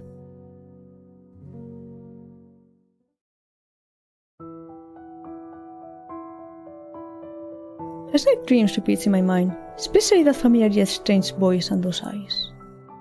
I don't want to be preoccupied with such matters until it concerns clues related to the sacred core. A roast in the mist. The poetry in night's whispers and my dream direct me to the same image. I don't believe this is a coincidence. When dawn's light begins to touch the world, I'm already at my desk. I carefully examine the fragments of ancient poetry. The spaces between verses are hiding incantations? My fingers trace the faint magical residue hidden within the pages. I follow the patterns of verse breaks, rhyme schemes, and the regular arrangement of ancient grammar. The fragmented incantations are pieced together to form a map. Suddenly lived decades ago, this map must be from that era. I stand, approach the bookshelf, and search through my collection of maps depicting the royal capital. I must identify the exact location. You're already awake. I guess yesterday didn't leave you that exhausted. Ready for round 2? Watch your tongue. More sarcasm means more likely to lead you to start. My lady, may I come in to clean? No. What kind of threat is that? You're not the only one with flesh and blood. You won't target innocent humans. I work him with that look as I tell the maid to come in. My lady, when I was arranging the bed before, I was worried you and the Count... I glance at the messy bed. Then I force myself to smile as I link arms with Sylus and let him out of the bedroom. Yeah, we fought in bed, don't worry about it. It's what we're into. My lady, my lord, this is a painter who specializes in aristocratic portraits. The central part of the Great Hall cannot remain empty. You know, this is a tradition for Melmir's noble families. Refusing will only arouse suspicion, so I have no choice but to follow the painter's directions. My lady, please send a loving gaze to the Count. My lord, you may hold the Countess more closely. I just really love again the whole enemies to lovers thing. It's like, I hate this one, I hate this guy. We had to pretend we're in love. Fake marriage. I know it's true. My lady, you have my permission to lean on me if you're tired. I look at his teasing gaze and force myself to speak with a stiff smile. We should have asked the painter to use a gladiatorial arena as our background. In such a landscape, it's kill or be killed. I don't believe it suits our marriage. Are you sure? After all, not even death can sever our bond. Fair enough. I can feel the passion in your gaze alone. It's rare to paint a lively couple. I will ensure your portrait captures your essence perfectly. The painter ships it. He doesn't say, he's like, these two, yeah, I can feel there's some kind of attraction between them. This, yes, I will have to paint. And then he goes wild and paints something a bit spicier than what he's actually looking at. We got Sylus fanfiction. We can now have the fan art. I wrap my sore shoulders as I copy the poetry collection's hidden map onto a thin piece of parchment. Then I compare each section to all maps. Convergence points in the outskirts of the former dynasty's royal capital. This underground vault in the royal capital. We're living tonight. You're well acquainted with it. Living a long life does have its perks, I see. No amount of sarcasm will change the fact that you must obey me. Take my wrist and wave it threateningly. Save your strength for when we enter the vault. Remember that your freedom and hunger are in my hands. Oh, your arrogance is second to none. He pushed me to my feet. Let's go. Between freedom and hunger, you'll have to satisfy at least one. ¿Por qué no los dos? The entrance to ancient royal capital's vault has been sealed. Its walls are stacked upon one another to serve as an impenetrable barrier. I use the incantation I decoded from the poetry collection to break through several layers. Sylus patiently waves his staff and tears through the final seal. A hidden stone door slowly opens. Behind it is a painting lying on the ground. At its center is a small path entwined with wild grass and overgrown with roses. In the depths of the mist, a lone figure walks into the distance. It matches my dream. The painting and images from my dream come to life. It's as if flames wrapped in thick smoke might erupt from the ground at any moment. Don't let it affect you.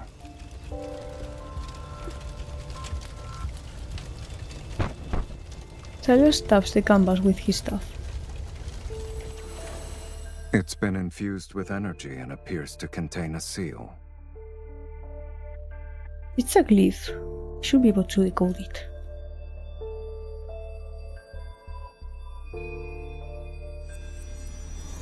One end of his staff begins to glow with a crimson light, and it reveals the faint outline of glyph under the painting. Layer by layer, the glyph appears in sequence, but just as they're about to connect, they stop. It won't open. We'll need to utilize a specific method. Why do you sound like you already know the answer?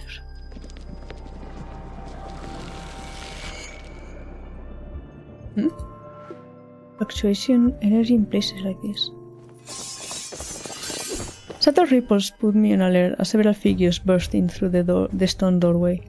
I can sense their murderous intent before they cast their spells. You won't escape this time. There are cockroaches. Wait, didn't we kill them? Heck.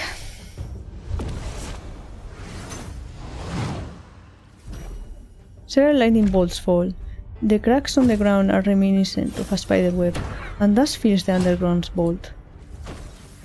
Strange, I made sure to clear my trail. How did they find me so quickly? I thought you'd be more secretive after succeeding at the auction. I didn't think you'd be so proud that you couldn't hide yourself properly. See, this is why I didn't want to buy it. I recall the tracking spell Sylus secretly cast at the auction. You again?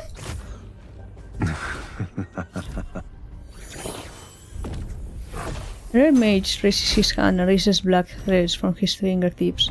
I'm forced to set aside my anger to focus on the fight. Are you going to stand there and watch? I can't help myself, my lady. Your fight with them was too captivating. He likes to see his wife fight. Fair. He twists his touch to effortlessly block a lightning bolt, but he shows no intention of striking back. Bringing my energy here won't break our linkage. We won't know until we try. Bastard. Intricate glyphs rise with incantations to conjure silver rings in the air that close in. They threaten to strangle us where we stand. Sylus, you're a useless fiend in the underworld. He cleaves through one of the rings. Why don't you go down there with me? And see which of us is truly useless then. I don't have time to argue with you at the moment. Ah. So we were arguing. I dodged the rapidly spinning rings, retreat to his side and grabbed his hand. If you don't help me now, don't ever think about drinking my blood again. Is that a threat or an invitation? It's an order. Eliminate them. As you wish, my dearest wife. The shadow beneath his feet begins to stretch and twist. A crimson light shines from the depths of his gaze as black-red mist surges from his staff. Amongst the mages, his movements are graceful yet ruthless. Our opponents can cry out in surprise before they collapse between flashes of blood-red light.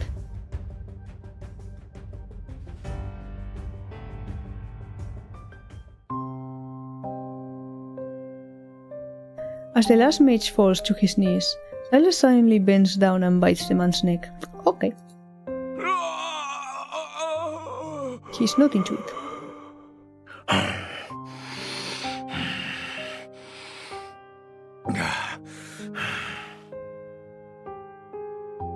Blood overflows the wound. The man doesn't even have time to struggle before dying. Noticing my frown, he wipes the blood from the corner of his mouth with a silk handkerchief and calmly walks to the next mage. Your furrowed brow reminds me of an intricate glyph. Can you blame me, though?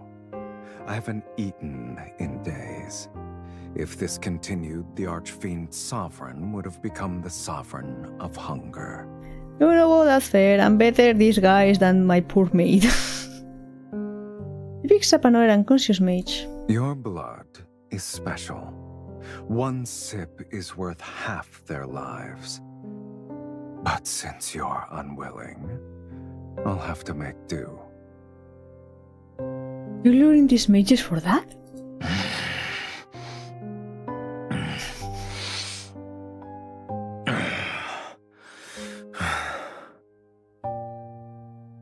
He bites the man's throat, and after taking 2 gulps, a subtle change appears in his eyes. Not necessarily. Blood spurts down and splashes onto the bottom of the painting. As it seeps into the edge, the glyphs flare with an intense red light. A thick blood-red mist surges upward from the glyph and spreads out. In the mist, the stone doors slowly close. Sylus, run!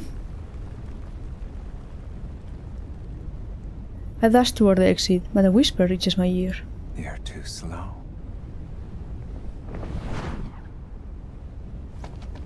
Embracing me from behind, he unfurls his silver wings and flies away. He breaks through the ceiling to reach the night sky.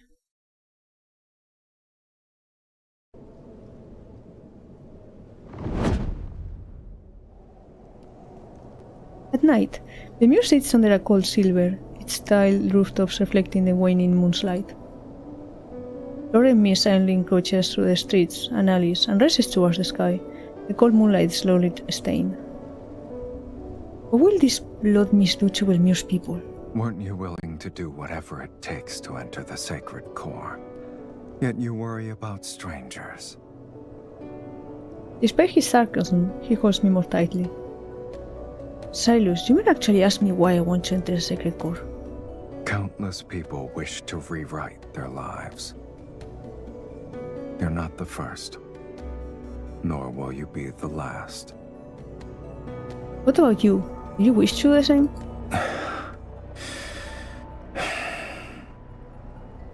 The blood mist churns in the wind, no longer a mere shadow encompassing the streets.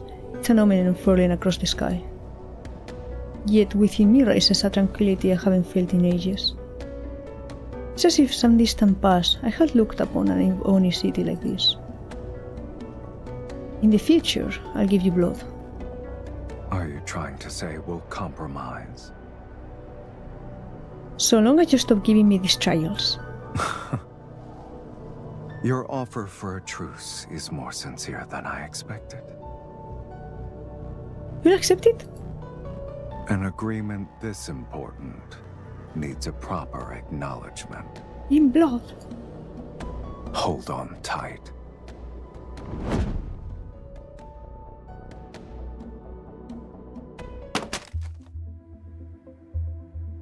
Sylus lands on a residence rooftop with me in his arms. The wind lifts his cloak and the hem of my clothes. I try to jump down, but he doesn't let go. Instead, he sits on the roof with me, still in his embrace.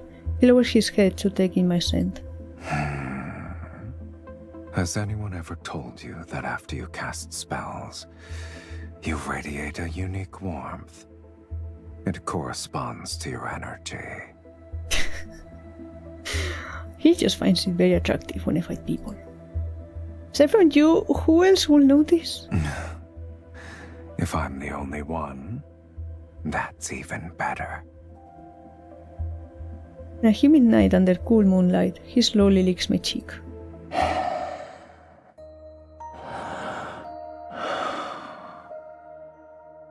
The warmth of a spell's embers on your skin is enchanting. His moist breath travels down my cheek and neck. His lips brush against my wrist, and a smile forms on his face. Didn't you already... I flew across half the city while carrying you. Even fiends know what exhaustion is. He just wants to take any chance to take a sip. As we've discussed before, formal agreements require a proper acknowledgement to be finalized. What kind of acknowledgement is this supposed to be? Despite my internal skepticism, I don't pull away. Since you've agreed, let's sign it. With my power, you shall tear open fate's gates. And with your blood, I'll maintain my invincible form. His warm lips gentle press against my wrist. The moonlight will be our witness on this night, at this hour.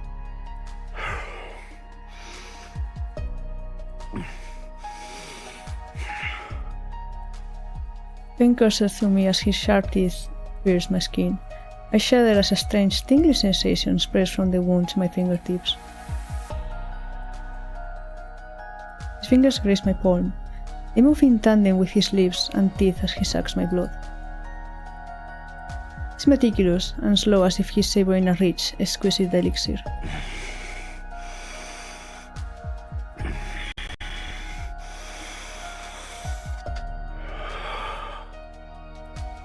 It lasts for a long time until the blood-red mist gradually envelops the silvery white moon. Another one. Hello, Raven! Bro, we fought, we kissed, we fought again. I gave him some blood, we fought again. It's so fucking funny. How are you doing? We're almost, I guess halfway. We're already halfway because it's 9.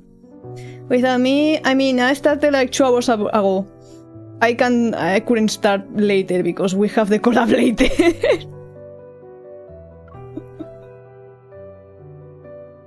And I already spent like half an hour yapping. Had a meeting. But don't go to the meeting. Come here with Hotman.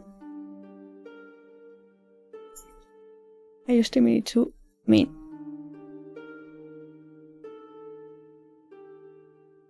Raven. The collab. Okay, I thought you meant this. I was like, bro, we're streaming? Yes, I'm streaming the collab. I was like, you're hearing the stream asking me if I'm streaming it. I'm like, wait, are you okay?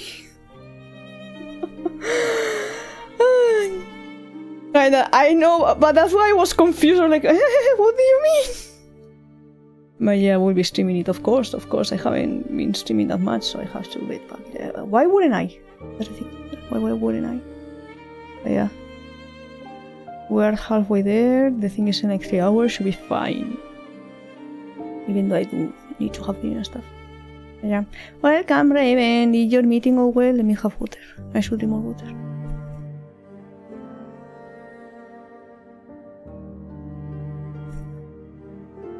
Ay. Yes, ended. Oh yeah. My cats were around before, now they're not. But you also miss the kitty cam.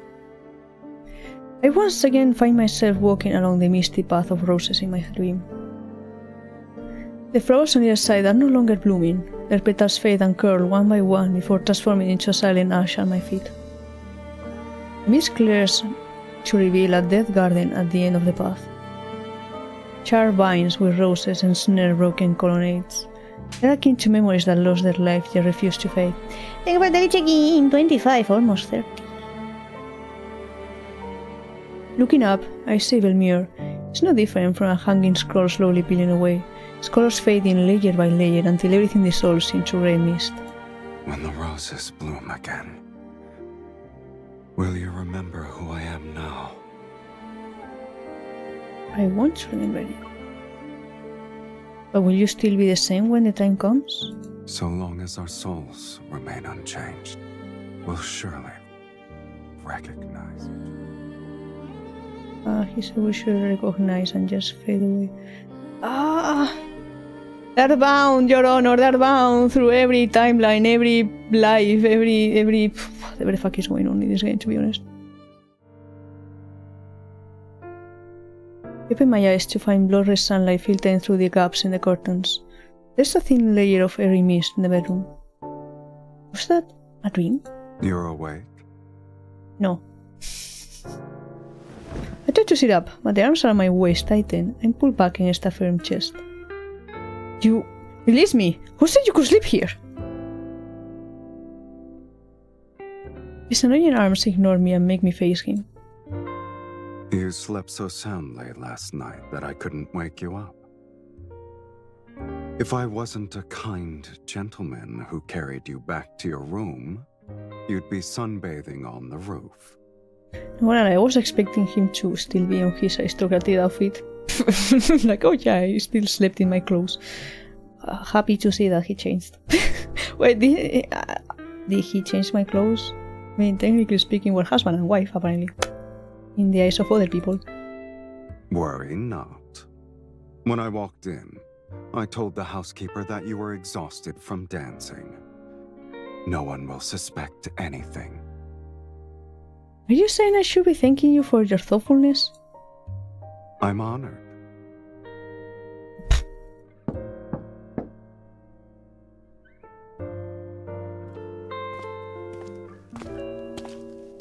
A maid enters with a tray that has my breakfast. Once she sets it down, she helps me bathe. Did you have any strange dreams last night, my lady? How you know? I dreamed of a path covered in roses, and when I woke up, I held a rose petal in my hand. Why is it similar to my dream? What else did you see? I can't remember. The path was hidden in a heavy mist, and everything was blurry. I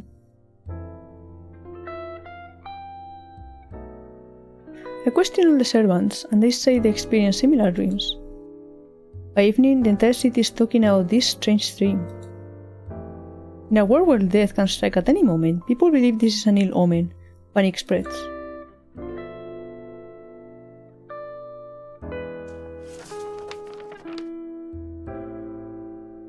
In the flickering candlelight, I once again open Nice Whispers and search the fragment text for the blood mist. When the mist kisses the rose and its petals fall, the Supreme shall awaken from its eternal slumber. Do you believe this refers to the sacred core? In a book I once read, there was a record of a powerful magic spell.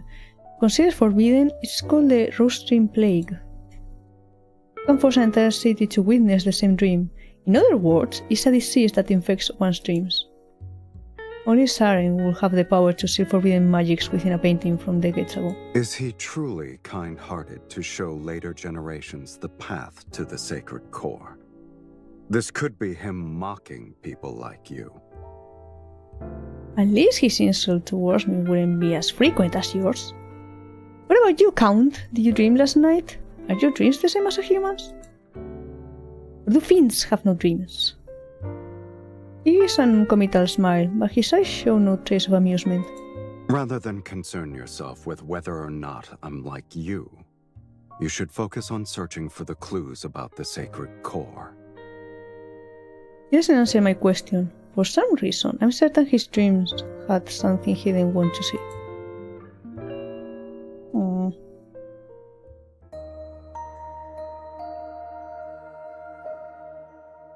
That night, Sylus had a dream. In it, Henry died in blossoming roses.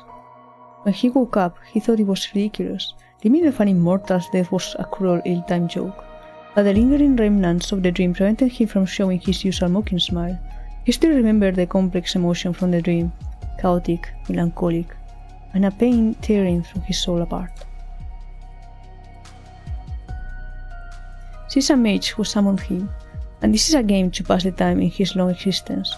How could your death cause me so much agony? Sylus realized that although he was no longer dreaming, he was still affected by the emotions from his dream. Did I lose my mind after drinking your blood? He laughed at himself, his knuckles gently brushing over the girl next to him. Her skin was smooth, warm.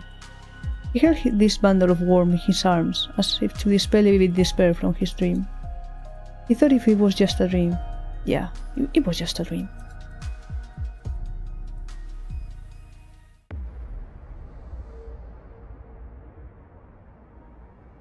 Roaring mist hangs over Velmure, stubbornly refusing to disperse. It becomes a veil that enshrouds the city day and night.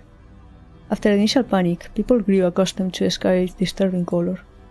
In this era where death's shadow looms, no one can predict if they will be pushed into the abyss by fate's hand tomorrow. People continue to seek for comfort in magic, and may just use any means necessary to enter the sacred core and rewrite fate. Sylus and I follow a trail of clues entwined with dreams, poetry, and the blood mist. Velmure is a painting slowly corroded by time. Despite our extensive travels, useful information remains scarce.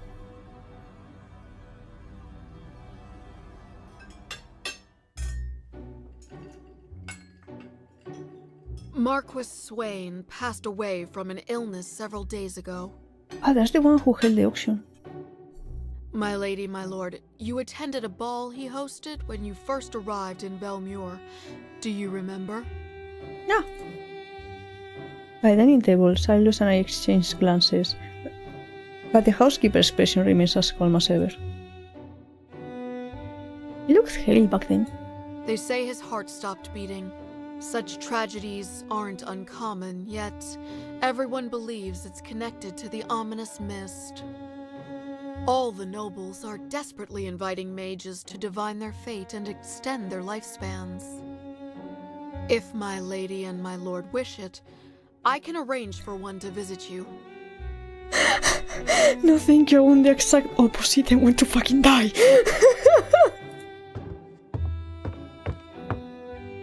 My lady, my lord, today's steak is selected from the healthiest calves raised on farms outside the city.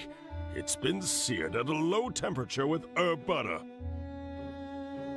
The late chef anxiously watches as the maid serves the dishes. He casts uneasy glances at Sylus while his voice unconsciously drops to a whisper. If the Count doesn't find it beneath him, please, do try it. Are they trying to poison him? I glance at the untouched dish in front of Sylus and can't help but pity the dejected chef. I wish I could tell the chef that the Count is only interested in blood. But he did order a bunch of food at one time, no? Did he not eat anything, even if it doesn't satiate him? To my surprise, Sylus picks up his knife and fork, cuts a small piece of steak, and places it in his mouth to chew. It's not bad. Well, thank you. I'll go ahead and prepare the dessert.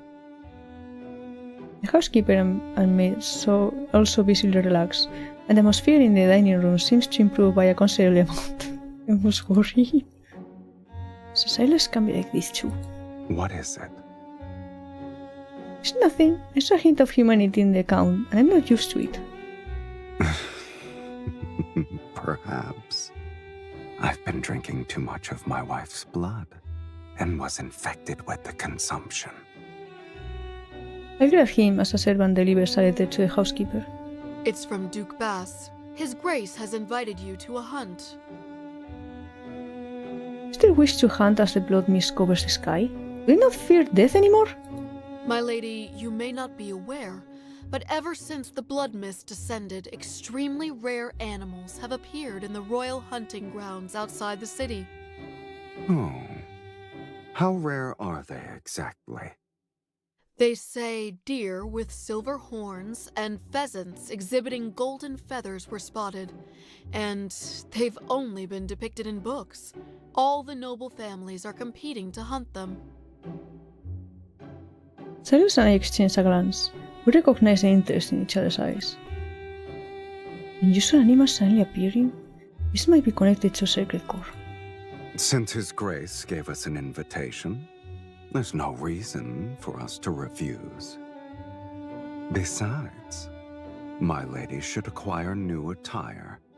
A custom hunting outfit should do. Gimme pants. There was one who made an edit of the battle outfit from the Smith, which had pants instead of the big skirt, and it looked very nice. But yeah, it wouldn't fit in a ballroom.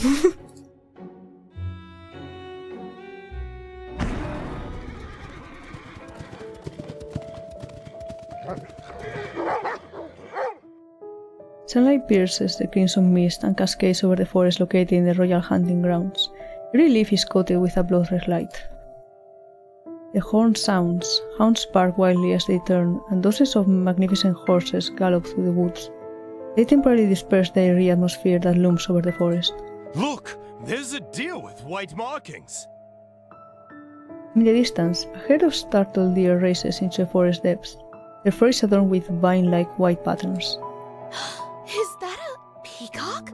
There are wild peacocks. Peacocks here? On the other side, a silver peacock stands on a large rock while displaying its tail. Feathers shimmer with an almost surreal quality. The nobles are frenzied over these supernatural sights. The servants and horses divide the forest into chaotic, noisy sections.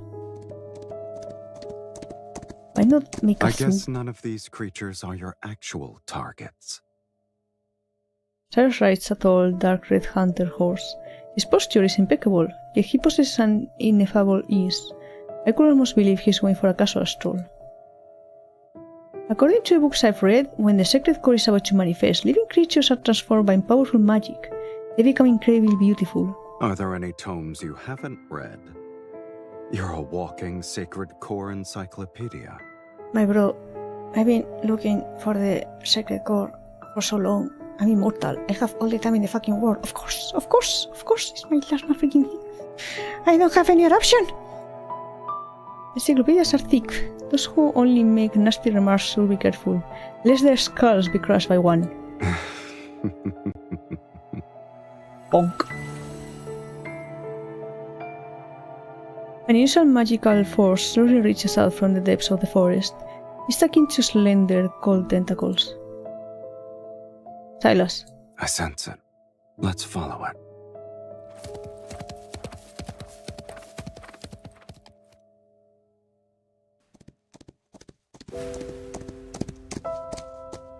We avoid the groups and track the magical force into a dense forest. The blood-red mist thickens, and a streak of disturbing white flames. Flashes, no flames. It's a white crow. Its feathers are as pure as snow. A rose vine crawls out from its back. A semi-transparent bud grows on the vine, and thin streams of blood are flowing within it. It has a portrait! Usually don't give portraits to things. Interesting. It's a magical creature.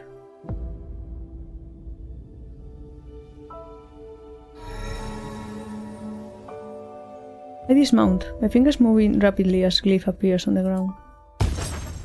The glyph wraps itself around it.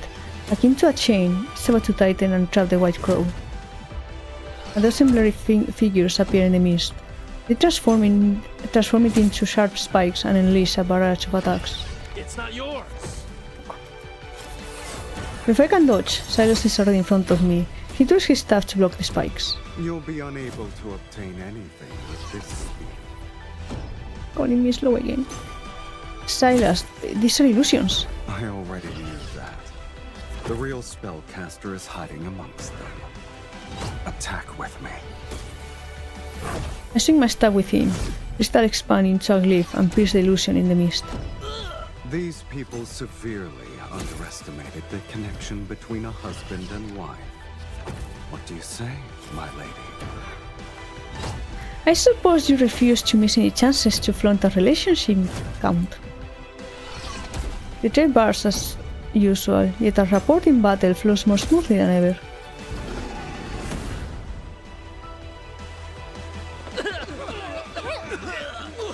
We're a power couple. For real, for real. The mages who want to take the White Crow are forced to retreat. Powerless, they can't fight back. Why don't you activate another glyph? I'll capture the White Crow. A familiar, no set in agony, explodes in my chest. My breath is almost cut off. I fall to my knees in the cold, damp mud, and the power of my glyph dissipates. Why is it even worse than before? My vision blurs. I can only see Sylus rushing through a mist. He catches me before my face lands on the ground. Your body. She can't move! Here's our chance! The dozen or so mages surround us and raise their hands in unison. The ground erupts with blinding white light. Accompanied by a deafening roar, spiraling rings of light rise. I can't kill them all when the linkage is limiting me. They need to come closer. 5 rings of light rotate in various positions and mesh together in a gear-like fashion as they close in. My energy and Sylus are draining. Several impatient mages move, hoping to seize the opportunity to capture the White Crow. At last. Within range, Sylus cuts through the group of mages. Akin to a blade, his stab repeatedly pierces their chests.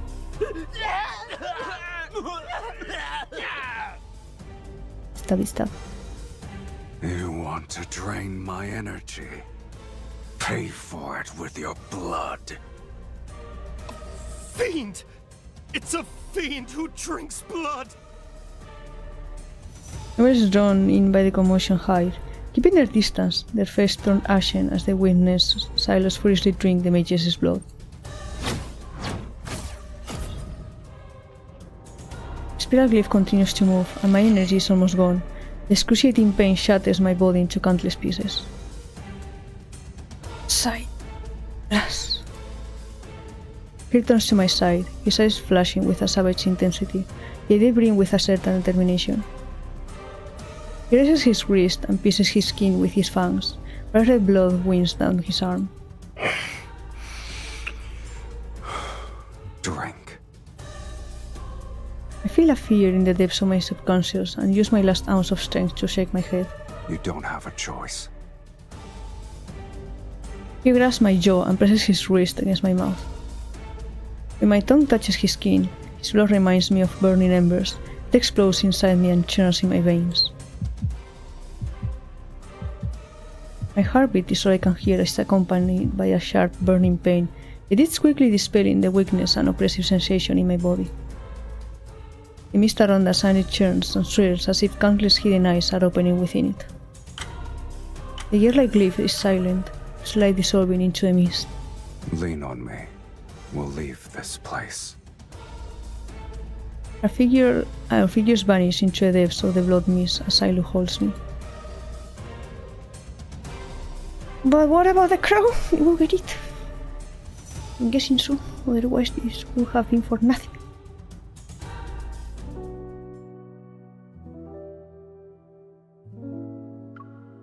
Yes, for more. I think we're doing good on time.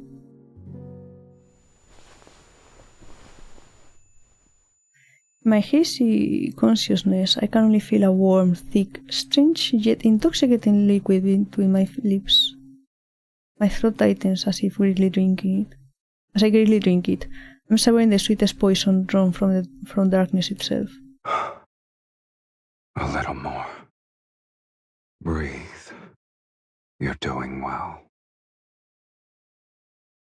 I slowly open my eyes, and my vision is only filled with a dark crimson hue. Blood? I realize my tongue is slapping Sylus' wrist, his blood slowly trickling down from the corner of my lips. I have become vampire. I quickly move back and sit up, only to discover that I'm laying in a stone coffin. It's adorned with intricate carvings. Welcome home, Countess. Second home, vacation home, in a coffin? Where am I? My home doesn't have anything like this. I look around. This place resembles an underground vault with walls made of dark stone. Candlelight cast shadows that stretch into monstrous shapes. Or are we in the underworld in his home? Of course. This is my home. Mm-hmm. I could use another descriptor. Welcome to the underworld, Miss Mage. That works. The underworld? How could a human possibly enter this place? Bro, I'm immortal, makes sense. Do I even count as human? Have to drink my blood. Ah, that yeah, I was also going to consider that. Metallic taste of blood lingers in my mouth, but I'm not repulsed by it. How strange.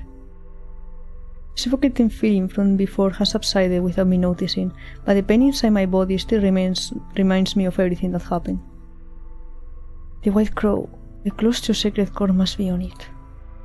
I forced myself to climb out of the stone coffin, but when my feet touched the ground, I collapsed from excruciating agony.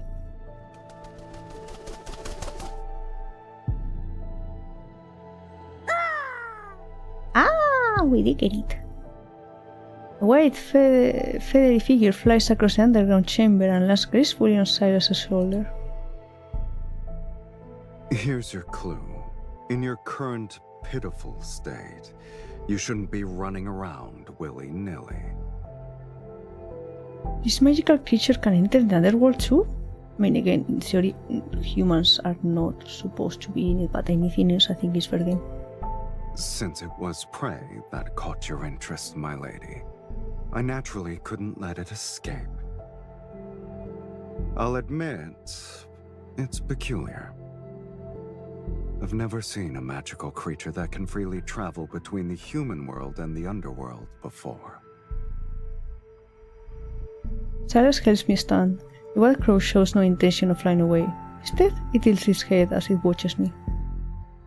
The vine on its back sways gently with each breath, its bar remaining tightly closed as if it's hiding secrets.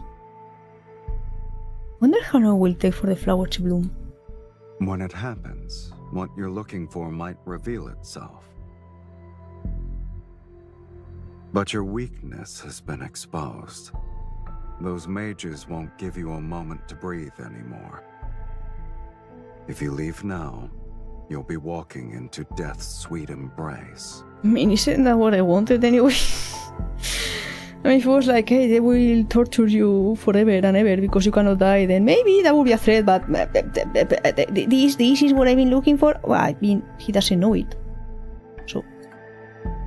His eyes reveal a typical mocking gleam, but there's a hint of genuine concern. I remain silent for a moment. The intense anguish coursing through my body forces me to lean on him for support. If you don't mind me staying here, then I'll wait for the rose to bloom. Count. I have welcomed you from the very beginning. Aww, he likes me. Do you think he likes me? Suddenly he picks me up. Carrying me, he climbs the stairs. Me too, Crow, me too. Now that you're staying, let's help you become acquainted with our home, my lady.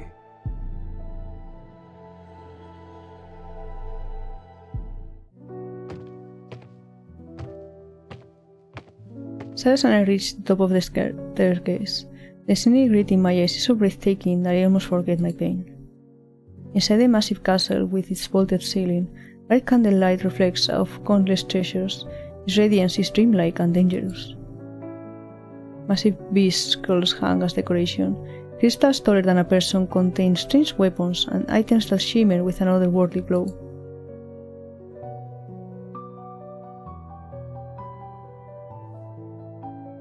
Is this how you live in the underworld? No wonder you hate being summoned. You are too comfy here. They're nothing more than trophies. Opponents I've defeated here, mages who tried to summon me only to die.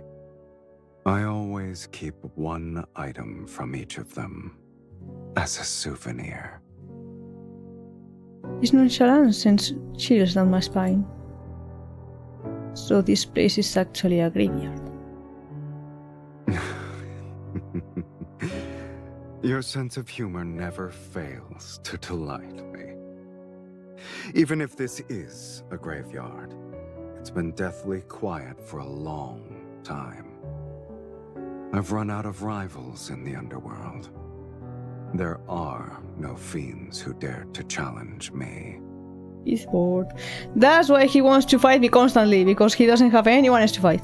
And I can count the mages who survived long enough to complete the summoning ritual on one hand in the past century. So, I'm bored. I'm also a mage who summoned you. Are you planning to take a souvenir from me? Probably yeah. He glances at me. We'll discuss that after you're dead. Okay, yeah. So you also have a sense of humor. It's a pity that the underworld and the human world lack individuals like you who appreciate it. It seems my sense of humor is destined to only entertain you. I mean, that's a good reason to live. Just live for me, you can make me laugh, I can laugh at your jokes, and we can live happily ever after, probably. As he carries me through to brag about his keepsakes with great enthusiasm, I catch a glimpse of something within the castle. Is that a pipe organ? In the midst of flickering golden light stands a silent, imposing, dust-covered pipe organ. Its wooden casing has lost its luster as it's been forgotten in the depths of time. Hello, Terror! Hey, pat on the face wrap because I got hurt earlier. Thank you for the healing. Ah, Heimrich, okay. Heimrich.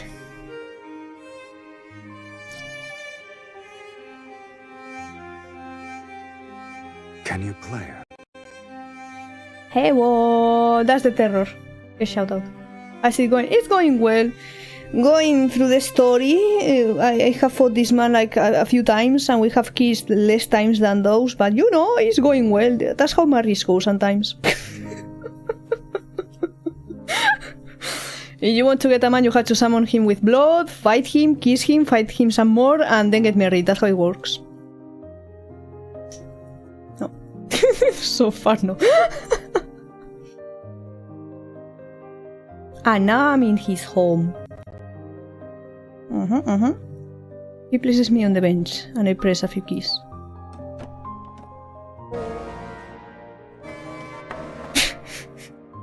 Also, I'm immortal, and I'm trying to die, and I summoned him for that purpose. Hug! The hug. And surprisingly, some are out of tune, others don't produce any sound. That's normal. No one has ever played it. And you consider it normal?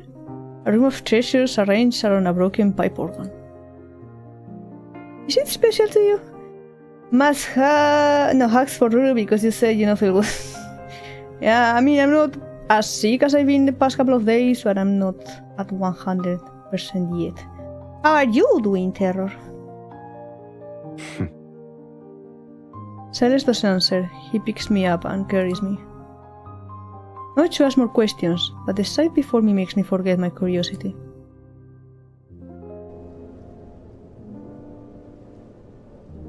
On the balcony, the wind is cold as a knife's edge. The underworld sky doesn't resemble daytime or nighttime. It remains an unchanging grey.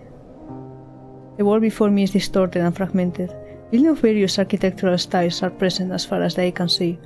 It's as if they've been violently pieced together. In the distance, a crimson barren mountain rises. Large rock chunks float around its edges.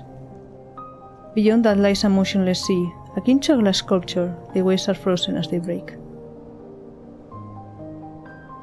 I'm enjoying my first day off after starting my new job on Monday. Hell yes, I am relaxing today after taking the cat to the bed. Ah, is the cat okay? The underworld described in various books is nothing like this. You should read less nonsense. Why don't you write about it? First-hand experience. These structures seem to be from different worlds. What exactly is this realm? He's getting blood work done, so we'll be fine. Yay! So, what was happening that you had to bring him to the bed? A graveyard. An indescribable shudder spreads from the depths of my heart. And then you live in a graveyard, basically? I don't understand. Or wait, or are there like multiple timelines or worlds or things that have collapsed and this is where they end up? Kingdom Hearts style in Traverse Town? When a world dies, the people end up in Traverse Town. Is this the same? Everything's Kingdom Hearts. He's losing hair and not eating and drinking as much. Oh no! I had that happen to my previous cat at some point. The not drinking was the biggest problem because they don't drink as much water and their skin can turn yellow. I had to force feed my cat at that point. And then she actually started eating. Ah! Hello, Cord! Check for bugs and for none. Yeah, there's something else. Because they also end up, or like, turn into a habit, like, they don't eat or drink even if they're hungry, because it's like when you have a tummy ache, it's like, I should eat because I have a tummy ache, but I have a tummy ache because I haven't eaten, and it's like, but I don't want to eat because tummy ache. Is like the same thing with cats. Hey yo, Cord. His skin is looking perfect according to the bed. Oh hell yeah. I missed a sword. Sword. But yeah, it happened with my cat. It went that to a point in which when I saw one of her eyes starting to turn yellowish, I was like, okay, no, fuck this, just grab a syringe, a thick one with food and just force fed her like, fucking eat, enough, and then she got better. Yeah. So he turns his head, his gaze passing me like the wind. You're not the only one who wants to rewrite fate. And there are other timelines with people such as yourself. Are you in court, by the way? I don't know if I asked, I forgot. Can you pick on Discord? I will check later. I had to close Discord because I'm using emulator. The emulator takes so many resources that it lags itself as well. So I tried to have the bare minimum open. I didn't even have Brave open. Have you ever wondered where those discarded fates go?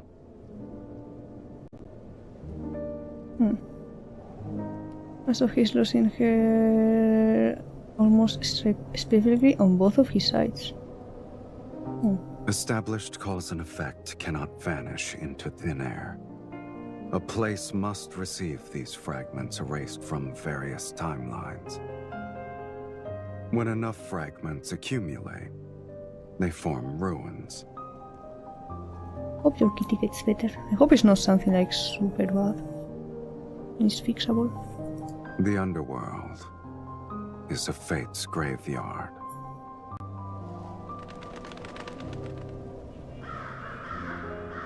Similar to a hunter searching for carrion above a graveyard, the wild crow soars in the distant grey sky. I don't know if I'm stunned by Sylus' words or affected by the countless energy surrounding me. A ringing noise floods my ears and my limbs weaken. The magnetic field here is too chaotic. Your body isn't strong enough to stay outside for too long. Without saying another word, Sylus lifts me into his arms and carries me back. Black red mist flows out to seal the doors and windows behind us. Doctor said it's interesting, also known as I have no fucking clue. Okay. Interesting, I wonder why. Back in the stone chamber beneath the castle, what was once eerie now feels comforting by comparison. It's suddenly quiet in here. The stone chamber shields me from the chaos outside. Maybe my breathing becomes steady again. Only being quiet isn't enough. He placed me back into the ornate stone coffin, and this is my look of protest. He passed my head to reassure me. You'll recover faster here. Hello, welcome to the Demoniac and the VTuber. We are having a good day. He's cuddling with Mom. Yay, cuddles for the kitty. No wonder you use the stone coffin as bed. However, humans need plenty of food to recover. We can't just rest. You only require blood now. There's no need for regular meals anymore.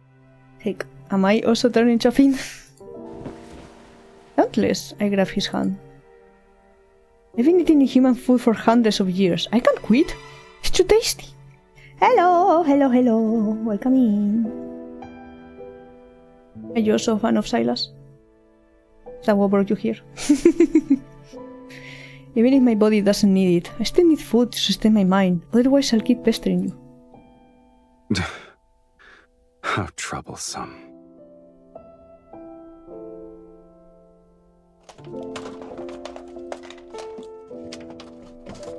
If I need food, I can live without food. Exactly. I mean, if I didn't need to eat, I would be happy, to be honest, unless it's sweets. I love sweets, I love cakes.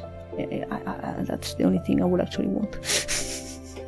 In general, it's like, I need to eat because body requires it, but it's just...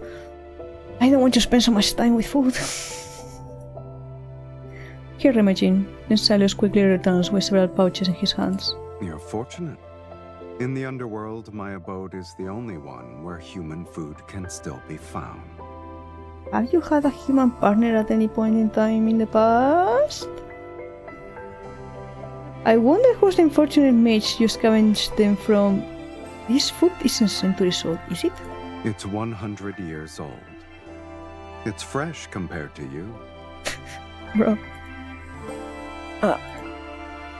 There are traces of magical seeds on the pouches. Mages typically use this method to preserve food for extended periods.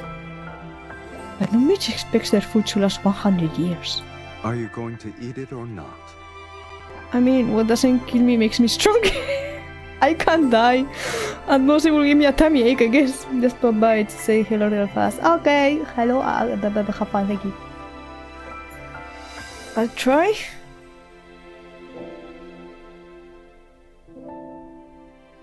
Sylus' face shows disdain, yet his movements are swift and efficient as he opens the pouches and lights a fire in the stone chamber to heat the food.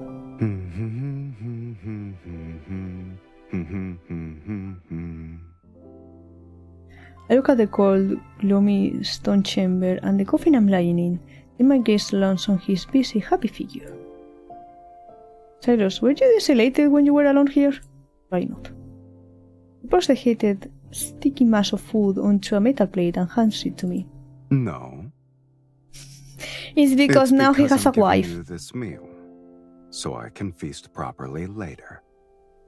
Okay, that's fair. Then I must be the first dish that makes you happy. A gourmet delicacy. You're confident about your status. I mean, you told me my blood was very tasty, so yes. I taste the steaming substance. Although I'm not actually hungry, its aroma still brings me comfort and helps me relax. This is my first time laying in a coffin. I was suffocating, and the people around me thought I had died. They hastily buried me in a coffin. Once enough time had passed, I woke up to find myself buried alive. What the fuck, bro? I need therapy. I stare absently at the thick liquid on my plate, but my voice remains steadfast. I struggle to crawl out of the coffin, but that place still tells ghost stories about me. This happened ages ago. After several eons, I doubt anyone remembers. There's probably a legend somewhere. Sylus listens quietly. Surprisingly, his smoking expression is nowhere to be seen. Is that why you wish to enter the sacred core? Yes. I lower my gaze. It's the first time I've told anyone my real reason for seeking the sacred core. My suffering stems from a curse. I lost my most crucial memories and only vaguely remember that because of this curse. Only a certain person can grant me a true death. He quietly observes me as if he's looking at a reflection below a lake's surface. You want to rewrite your fate, to escape eternal torment. Correct. Eternity for me is a nightmare and I can never wake up from. The flickering candlelight in the stone chamber casts a gentle glow on his face. It encourages me to ask the question that has lingered in my heart for so long. Do you remember why you're here? That's one more thing we share. For better or worse.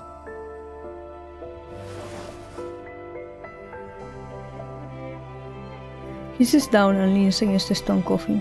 I don't remember how I arrived here. Sometimes, I think the underworld's fiends are simply people abandoned by fate. Since they're not embraced by it, they're free from the mortal world's moral constraints. They only live for their desires. But you said you weren't happy before. I suppose when I defeated a fiend, I'd momentarily feel the zenith of pleasure. That's why I spent most of my time becoming the ruler of the underworld. Power hungry.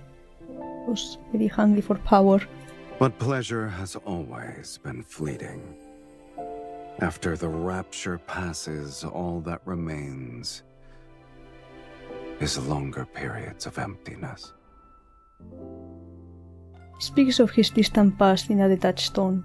With time melting bloodshed and brutality, only drifting ashes are left. I understand him, though there's no reason for it. Perhaps it's because I also experienced the passage of time. In my life, one only has one sensation left. Or to put it simply, we're like kindred spirits. You must have traveled through many fragmented spacetimes before. Why did you stay in this castle? He glances at me, his tone making it impossible to tell if he's being genuine. Must there be a reason? This might be the only place where I've seen a pipe organ. That doesn't work. Is that so? It's the only object that feels familiar to me. My heart races for no apparent reason.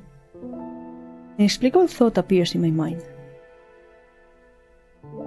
This castle doesn't have to be so deadly silent. After all, its owner isn't cold-hearted. Am I going to fix it?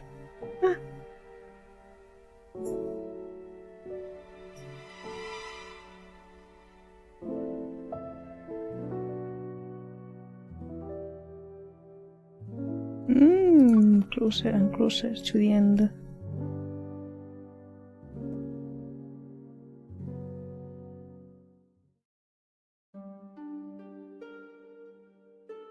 No, the organ is an object like prominent in Sylus' story, like as a whole, as in the present and in his dragon past. So it's like, Apparently, MC back in the dragon myth, Dragonera played a song for him. And there's some traces in the current timeline about it, so. Several days later, the torment inside my body has slightly subsided. I can now leave the stone coffin and walk around the castle. Being alone in a large building must be boring. Grease light pours through the castle's windows as the white crow dives. It's carrying something in its beak. It lands on the railing beside me and opens its beak. A black flower gently rolls into my palm. Is this a rose? It has the shape of a rose, but I've never seen this color before. When did it bloom? I haven't seen the Underworld's gardens yet. I grab Sylus' wrist. Should we follow it and take a look? You've barely recovered, and yet you've already forgotten what happens when outside energies affect you. I mean, you can carry me, no? That's why you're here, my husband. My husbando.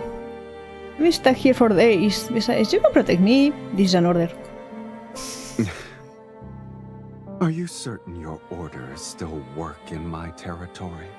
I mean, if I bat my eyelashes and go like, please, please, please, please, please, can you carry me, please, please, please? Maybe it will work. We should fight. I know you like it when we fight, so.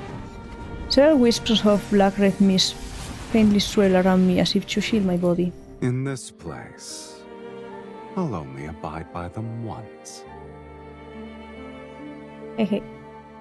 He likes me.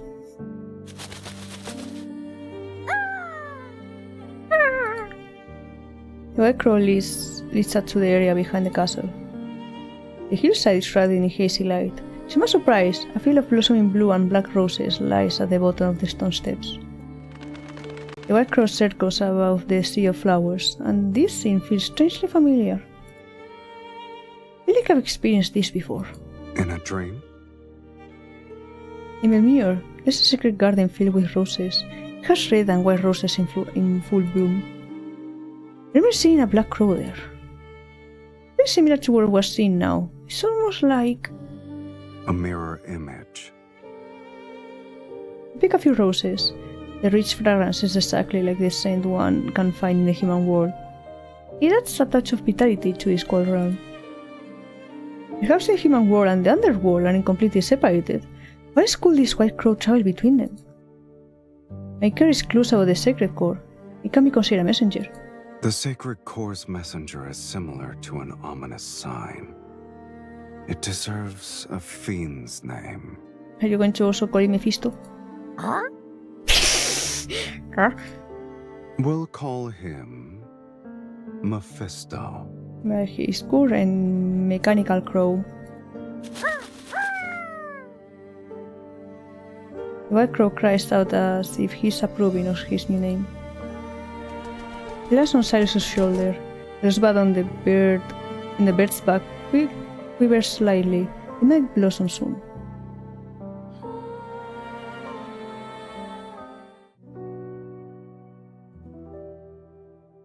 I gather blue and black roses and bring them back to the castle. I arrange them at the bottom of the stone coffin. You're bringing an invasive plant species into my territory. Are you feeling threatened by a flower?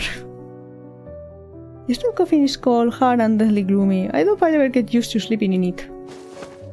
I lie down in the coffin. The fragrance of flowers envelops me, and it carries a warm sweetness.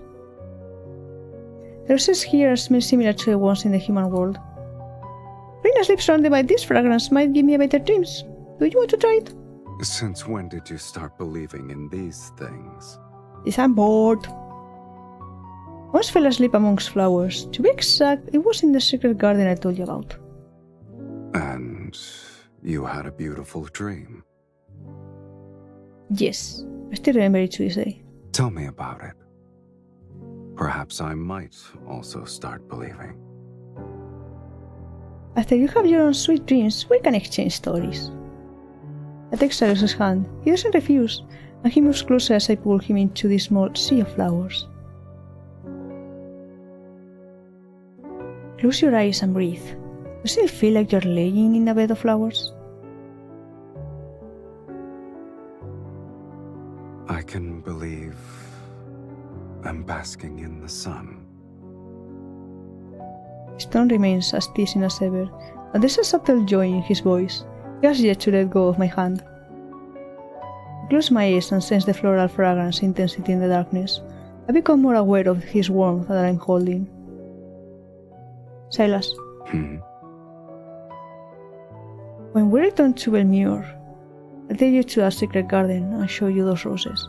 Alright. Holding hands, we sleep while surrounded by the fragrance of roses. And we're sleeping now in the same coffin without complaining. There's no couch. Thirsty. I'm so thirsty. I don't know how long it's been. My body is overwhelmed by an intense, unexpected desire. Dizziness, a parched throat, an emptiness in my chest. Isn't the suffocation heralding an approaching death? It's an uncontrollable hunger. I'm subconsciously drawn to the presence beside me. I don't want the scent of flowers, but this intense, burning essence.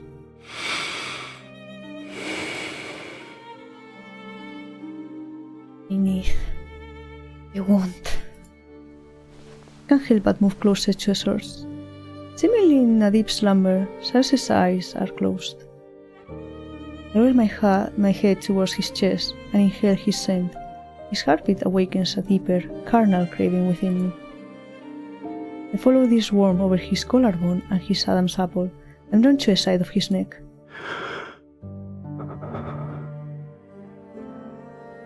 The essence is more evident, his warmth pulsating against the tip of my nose and lips. I want Sylus.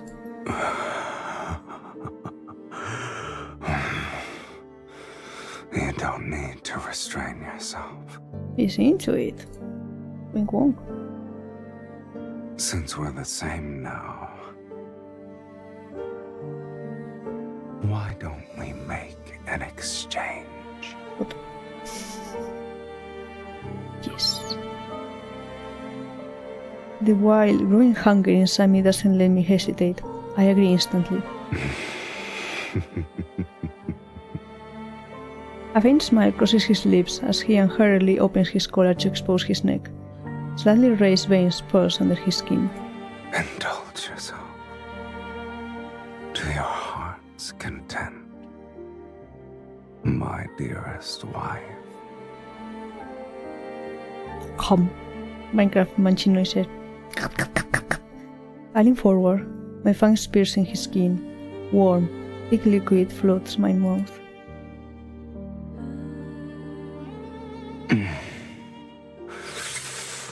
He's blushing. The taste in my mouth is rich, cloying. There is an intoxicating power that makes me dizzy. I feel as though I'm drinking the night's darkness that's been brought to a boil.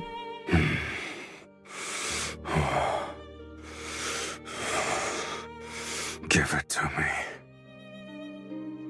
As I tilt my head back to catch my breath, Sylus turns his head, opens my collar, and sinks his fangs into the crook of my neck. No more wrist.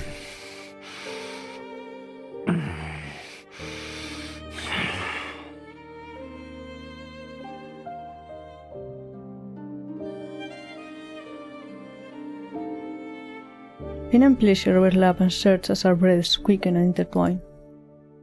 Blood and skin press against lips and teeth. The scent of flowers and blood merge, and our heartbeats gradually synchronize beneath our skin.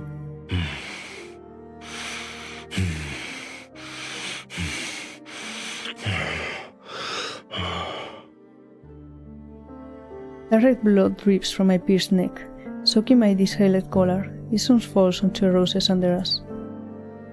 Let us greedily drink drops of blood, and a dark crimson seeps into those blues and black roses. Will the blue ones turn purple?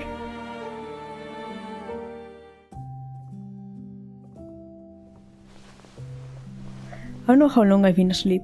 In a realm between dreams and wakefulness, a slight pull on my skin makes me regain consciousness. Next to me, Sylus lies on his side. He holds a soft handkerchief and hurriedly wipes away traces of blood from the corner of my lips. His touch is gentle, and his fingertips occasionally brush against my skin, leaving behind a subtle yet unmistakable warmth. Did I wake you? You can sleep some more. I lower my gaze. The edges of the rose petals beneath me are still stained with dark red blood that's partially dried. They are seemingly whispering to me. I recall the burning roses from my previous dream. Their color was the same. And the person beside me in that dream had the same warmth. Dreams and reality overlap, and I can't tell which one is more real.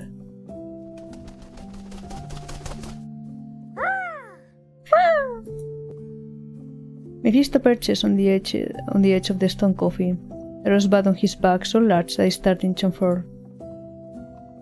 We should be able to return soon. Indeed. Sylus' answer betrays no emotion, and my heart, which should be rejoicing, isn't as thrilled as I expected. I'm one step closer to entering the sacred core. I should be happy. My gaze remains captivated by the hand still wiping away blood. His fingertips graze my lips, and his lingering warmth secretly infiltrates my heart to embrace every fiber of my being. Once I enter the sacred core, these crosses shackles will no longer bind me. That lurk's rusty blade silently embedded itself into my heart. Isn't this what I've always wanted? Why am I hesitating? Because they found love. I mean, if you had an immortal partner, it wouldn't be that bad. The rose on Mephisto's back blooms more beautifully with each passing day, and fairly one layer at a time, its petals are akin to ignited flames. Deep within the flower's center are entwined silver thread-like patterns, fragments of magical power. Once the rose is in full bloom, these magical fragments will be revealed. I'll piece them together then. My body is recovering, but I know deep down that it will never return to what it once was. For reasons unknown, the serene sensation follows me like a shadow. It's not as intense as when it suddenly appears, rather it's a constant underlying pain. I lie to Sylus and tell him I made a full recovery. Sylus is uncharacteristically distracted. Henry responds with a silent nod. The unspoken truth between us is that after leaving the underworld, we'll reach the sacred core. These should be the last moments of my life in the underworld. Before leaving, I want to leave something behind. Perhaps it's to prove I was here, and perhaps it'll make him remember me. Are you going to fix the pipe? I will write down the neglected pipe organ deep within the castle, open its cover and clean the pipes. You're already bored of this place? Or you have a rare hobby for repairing pipe organs? Not necessarily. In the past I disguised myself as a devout choir member to find a book containing forbidden magics. It was sealed in a chapel. Ah, yes. You do something of that nature. I adjust the pitch of each note until the organ sounds normal again. I stayed here for a long time and learned turning and repair techniques. Never thought I'd get to use them here. I think it's tuned. Do you want to try playing it? Why don't you do that? The only pieces I learned back there were all monotonous and boring.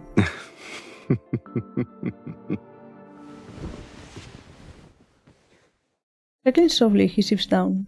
His slender fingers rest on the instrument's keys.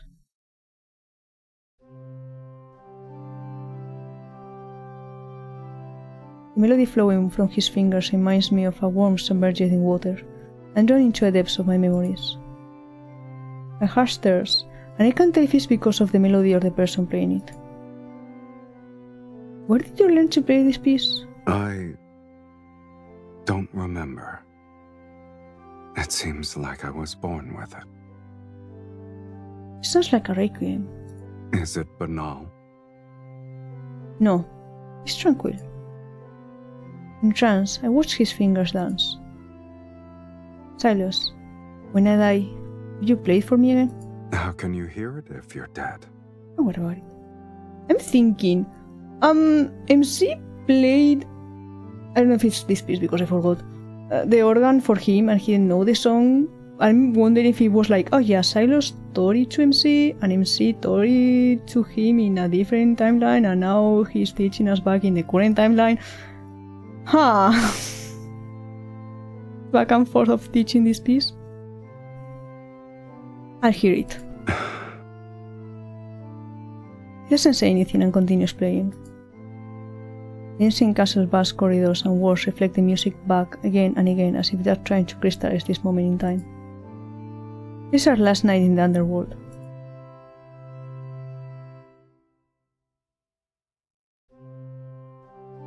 That night, the white crow is perched on the castle window. A blood-red rose blooms along the vine on his back. The delicate lines on the petals converge into silvery white spirals at the flower center. It resembles a dissected nebula. I lean in. Deep within the spiral lies an illusory mirror, which rotates like a kaleidoscope. I see an abandoned courtyard with no distinctive features. There's only a broken stone vase standing along amongst overgrown weeds. At the end, a narrow path stretches into the distance. Blooming roses line it. The flower's shadow guides my gaze towards the depths of the mist. Something is waiting for me.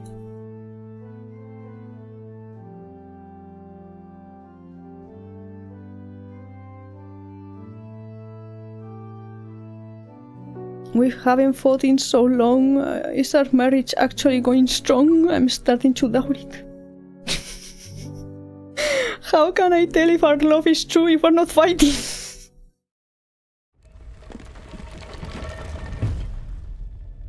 After leaving the underworld and returning to Elmire, we find the estate completely abandoned.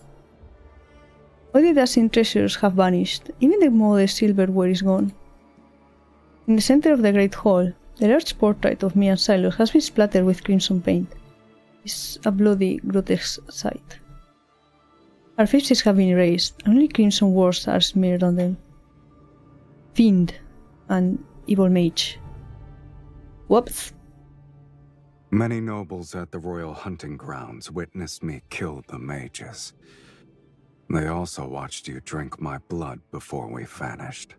Then I thought the whole thing would be burnt down, not just like vandalism. The mages who were fortunate enough to survive embellishing their stories. They invented us as fiends wearing human skin. This is the price for summoning Sylus. Few pranks. Meh. And? I let a scornful laugh and waved my hand to destroy the exorcism glyph on the painting. People in this world are terrified of death. My mortal existence is inherently able to them. You have no attachment to this world? Do you have any attachments to the underworld? Sylus gazes at me thoughtfully. No. I glance at the full-length mirror on the side of the room. There's no reflection in it. Ah, so we are both fiends. No Sylus? No me. I'm not afraid. Instead, a secret dance of comfort washes over me. That's how it should be. I point at the mirror. See? We're the same. The same. He leans in, and I can see my reflection in his eyes. I like that. We turn and leave. We must find the prophesied ruined courtyard that's related to the sacred core.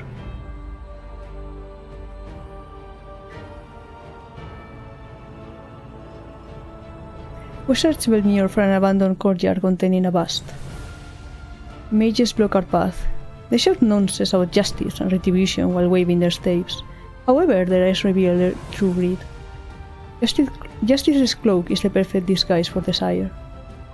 In merely a few days, news of a fiend and an evil mage returning from the dead spread like a plague. Mages carry rumors that we seek the sacred core to overthrow the world order and unleash fiends upon Sylus. Mages rush to Velmure and use vanquishing evil as a pretense as they compete for a chance to enter the sacred core. Our search for the desolate courtyard amongst ruins continues.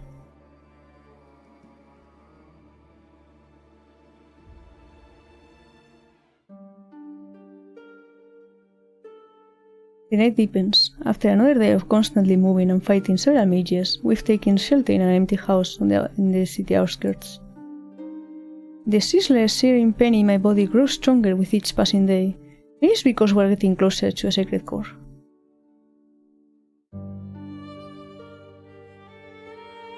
Sylus offers his wrist to my lips. You've used most of your energy. Do you want a sip? Can I have it from your neck? I think I prefer that one. You've also expended most of your energy. So many mages are handing themselves over on a silver platter. I get to enjoy a feast every day. But wasn't my blood enough? Like one sip was like half their lives? Something like that? My friend turned his face towards mine and looked into his eyes. You liar. You haven't been honest with me either. Am I mistaken? He's still silent. I know he's aware of the fact that I've never fully recovered. Oopsies! But he hasn't said anything about it. He absorbs blood from our enemies and offers his own to sustain me. Ah, so he's not getting mine because he doesn't want me to get worse. No.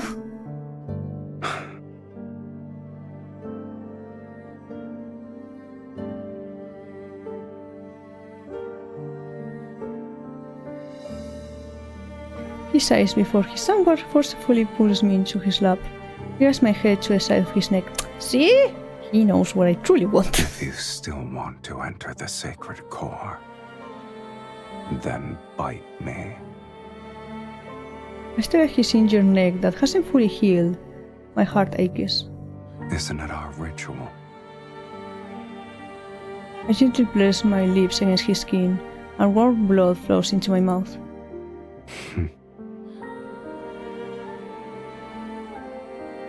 Moonlight veil in the blood mist shines through the window. It illuminates his gaze, and those unfathomable depths could swallow me whole. It was only a glimmer, yet it feels like 1,000 years have passed. A thought begins to expand. It's akin to a sponge absorbing water. After writing fate, I will never see these eyes again. animales.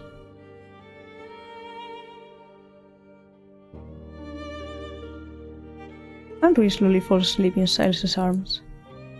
But even in her slumber, Penny is merciless. She frowns, and her breathing is rapid as if an invisible hand is squeezing her heart. Subconsciously, she grasps his fingers before reluctantly releasing them. Sylus pauses, then he holds her hand again. Their wrists touch, and the chain binding them flickers with every breath. Somehow, he no longer resents the linkage he wanted to rid himself of. In fact, he wishes he could bind them more tightly together. Supposedly, it's been a long time since he thought about returning to the underworld alone. In his eyes, his dreams, his imagination, her presence exists in his everything. But if their circumstances never change, the one who's staying by his side will continue to endure endless torment. If bearing a curse is your fate, then rewriting that is part of your destiny. Fate isn't the only answer. After all, I never believed in it. If fate demands your suffering, then I will destroy it. No matter the cost. This shall be the price I pay.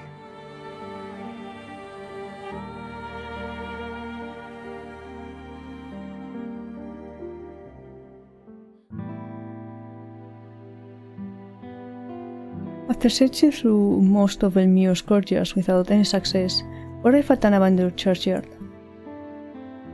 The stone sculptures here are intact. All of them match the text in the prophecy. Isn't it odd?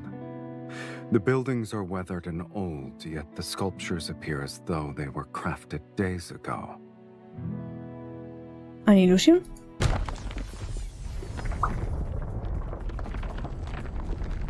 The ground suddenly trembles, stones break, and a massive skeleton rises from the center of the churchyard.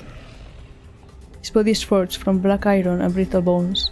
Dark flames burn within its chest cavity, and death's essence flows from its hollowed eye sockets. This isn't the remnants of an ordinary sentinel. The skeleton swings a massive rust-covered axe, which generates overwhelming energy waves. Regardless of what it is, the fact that a trap was set means we're close to the answer. It's like when you're lost. Where am I supposed to go? Follow where the enemies are. Sylus stands in front of me. He binds the skeleton's arms with black-red mist, but the creature violently breaks free. Oh, it's not a weakling. He thrusts his staff into the skeleton's chest. I seize the opportunity to cast a spell as I press my hands on the ground. A leaf appears and spread out from under the skeleton. It's bound in place. Now! Sylus' staff pierces the skeleton's chest. Flames surge, but the beast doesn't fall. Little bones scatter only to reassemble. Larger than before, the creature stands once more. The giant axe sweeps across the ground and sends stone fragments flying. The attack makes me slam against the base of the statue stone. Blood trickles down from the corner of my mouth. Get behind me. Stone statue, no statue stone. Oh! Sylus spreads his wings and flies in front of me. He takes the second strike as his shoulder becomes a bloody mess. I clench my teeth and channel my energy into a staff. I draw another glyph. Glyphs spread out and engulf the skeleton. Sylus and I grip the staff together and forcefully drive it through the creature's skull. Flames burst from its eye sockets as its massive body crashes to the ground. In the subsequent silence, only our labored breathing remains.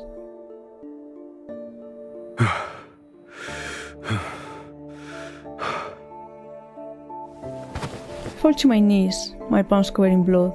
I gasp for air as the searing pain inside my body intensifies. Sylus folds his wings and drags his injured body over to me.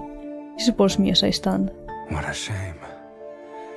We almost died. Yes, we barely avoided that opportunity. In spite of our pain, we weakly smile at each other. Amongst the broken stones, a half-destroyed statue emerges. It matches the one in the prophecy. At the end of where the statue points, a narrow path lies hidden in the mist. Blooming red roses line it. I've seen it in paintings and in my dreams. This is the entrance to a sacred core. The goal that I've chased for hundreds of years is right before my eyes. I momentarily stand. This isn't a dream, yes? Sylus stares at the misty path that leads into the unknown. His expression darkens. Since this is what you want, let's continue. I can feel how he's not really salty, but like, this is what you want, no, but okay, I guess I have to do this for you because you want it. I extend my hand toward him. Silent, he looks at it, and he takes it.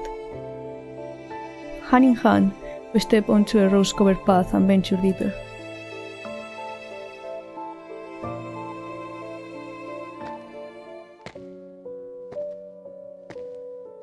Mist churns around my feet as my body reaches its limit.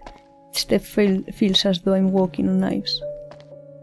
It's as if my body has been torn to shreds, yet my flesh and bones are forcibly held together. But I'm almost at the end. At the end of this path, I can use a sacred cord to rewrite my fate. Then, the pain will be over. The linkage between Sylus and me shall end as well.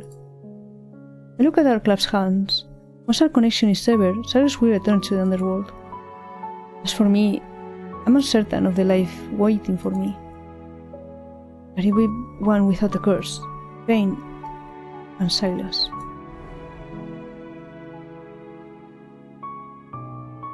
From the depths, a breeze blows along the path and carries a faint floral fragrance. Rose petals scatter in the air. They land in my hair and on Sylus' shoulders.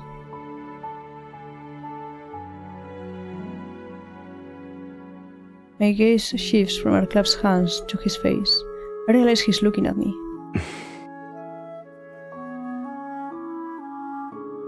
What is it? The entrance is beyond the mist. I know. I stop in my tracks. Once I enter it, we might not have the chance to. I can't freaking read. Why you do that? To say goodbye. I want to do it properly, similar to a proper acknowledgement. You don't want me to see the sacred core? Alright then. I wasn't even the slightest bit interested. His tone carries its usual sarcasm, but there's no trace of amusement in his eyes. Should I offer my blessings for your inevitable death? I wish that you'll be free from curses and live an ordinary life without any sort of suffering. Or should I wish for us to never meet again? Take a step, pull his arm, and stand on my tiptoes to kiss his lips.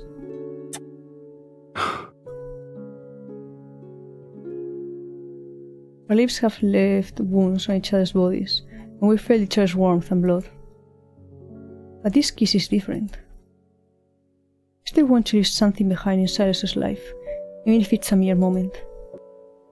I should let him forget me, and just as I would forget him. Like, why do I selfishly want him to remember? Let's sever our linkage. The path ahead is one I must walk alone. Without waiting for his response, I suddenly recite the spell. The linkage at my wrist begins to glow. With a lingering, gentle vibration, it stretches like a silk thread being pulled apart.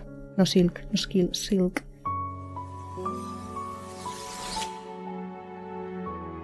The thread of light breaks, its fragments turning into tiny motes of light that float away with the wind. They disappear into a mist. This is what you consider a proper farewell. Sylus, we're free now. As I say these words, I feel an unfamiliar emptiness around my wrist. The emotion welling up inside me. Is it reluctance? It won't be long before I'm forgotten. But what makes you think I'll forget you? Of course you'll forget me. It's a lie. He stares at me as if he's already seen right through it, yet he doesn't try to interrupt me. You can't roll the underworld again. You live forever. I'm nothing more than a fleeting moment. Another lie. You're speaking as if you know what I desire. I hope it's what you want. You gave me another order. In the future, when you play that melody again in your castle, if I'm truly dead by then, my soul will still hear it. He takes my hands, his fingers caressing my slightly trembling palm. Is this the final testament you want to give me? Why not? You always abide by my orders. With countless unspoken feelings buried in my heart, I look at Sylus and force myself to smile. Farewell, Sylus.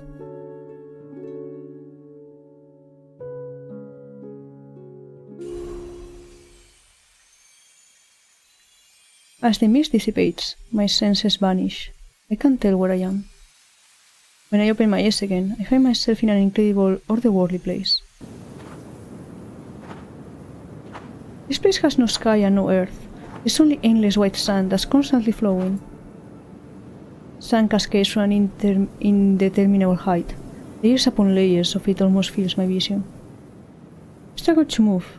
I'm like a prisoner trapped inside an enormous hourglass. Please listen to my wishes, Sacred Core. The fate I wish to write is one without any curse. The energy within my body is ripped away by an invisible hand. It transforms into grains of white sand that fall into a flowing sea beneath my feet.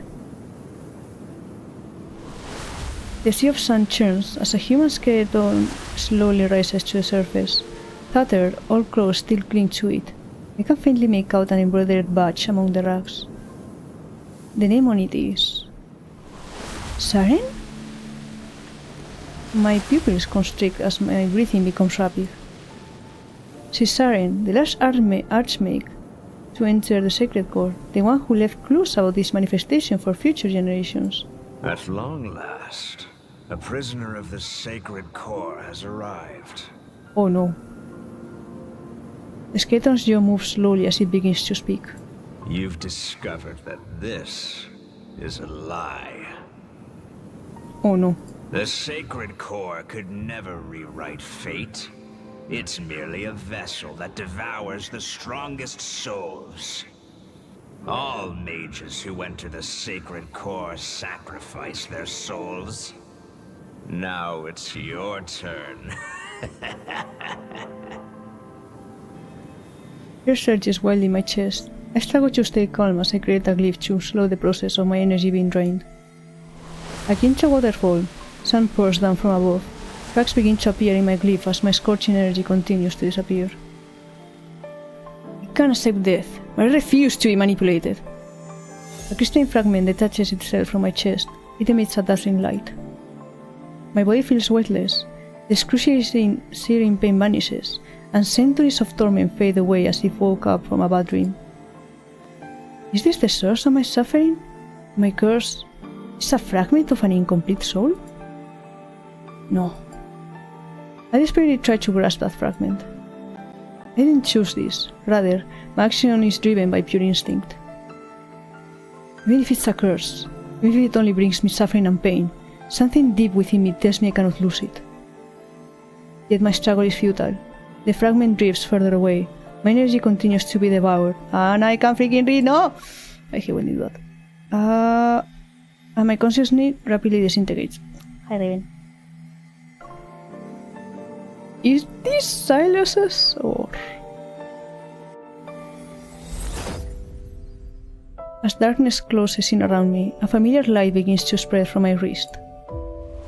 The linkage I had assumed was severed pierces the waterfalls of sand. The layers of cascading white are torn apart. The linkage between us cannot be severed. Sylus advances against the sand's flow, his figure akin to a blade slicing through this false world. Don't come any closer. The sacred core will devour your soul. You can't stay here. What about you? Have you resigned yourself to your fate? Didn't you say you'd rewrite it?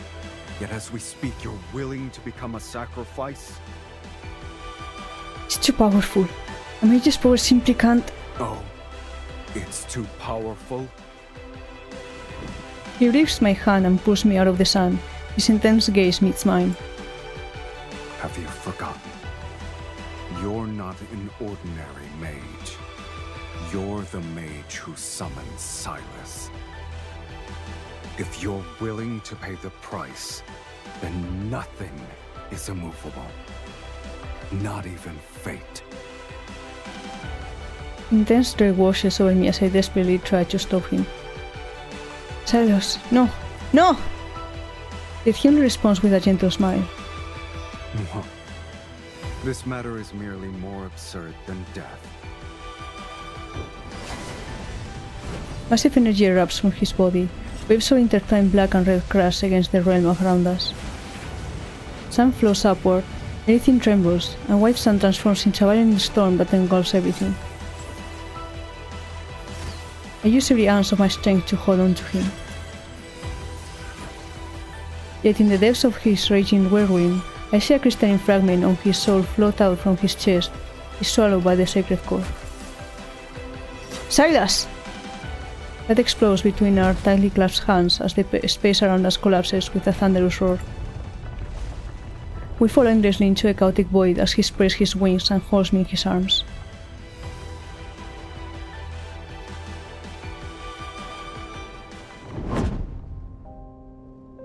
Happy lurk, boss. The world peels away and vanishes behind us. Silence returns.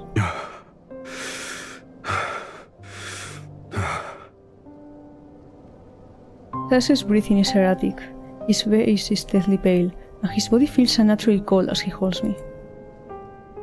Without your energy, you won't be able to return to the underworld. I never intended to go back. I caress his cheek. He lowers his gaze as a weary smile appears on his face. Sylus, we had identical soul fragments, and we lost them. Aren't two shells that lost their souls still the same?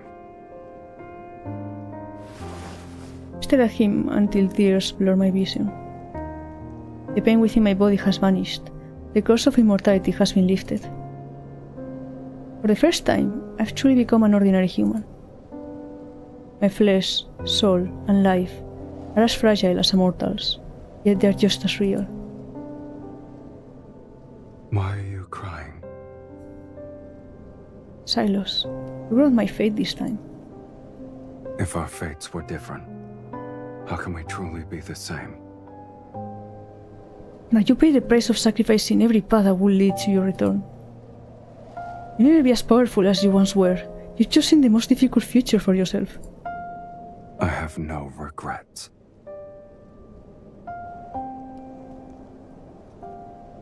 He crosses his arms and observes me from what feels like an eternity. Your past self died as your pain disappeared.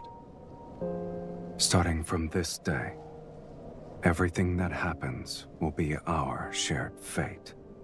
All the places we'll visit, the sights we'll see, the enemies we'll face, and... We'll spend the rest of our lives together. Are you afraid? We destroyed the sacred core, so we met an enemy out of everyone on Sylus. And we're no longer invincible. There's only one thing I fear. I found the person whom I want to spend the rest of my life with. Yet, I'm afraid our life together has started too late. Moonlight descends as the blood mist dissipates with the sacred core. Beneath the heavens, Belmere falls into a brief, peaceful slumber.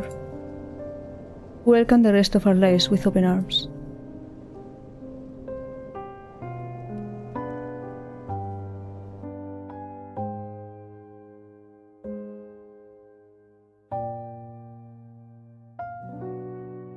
No, I'm not telling enough what they mean, no. The last one.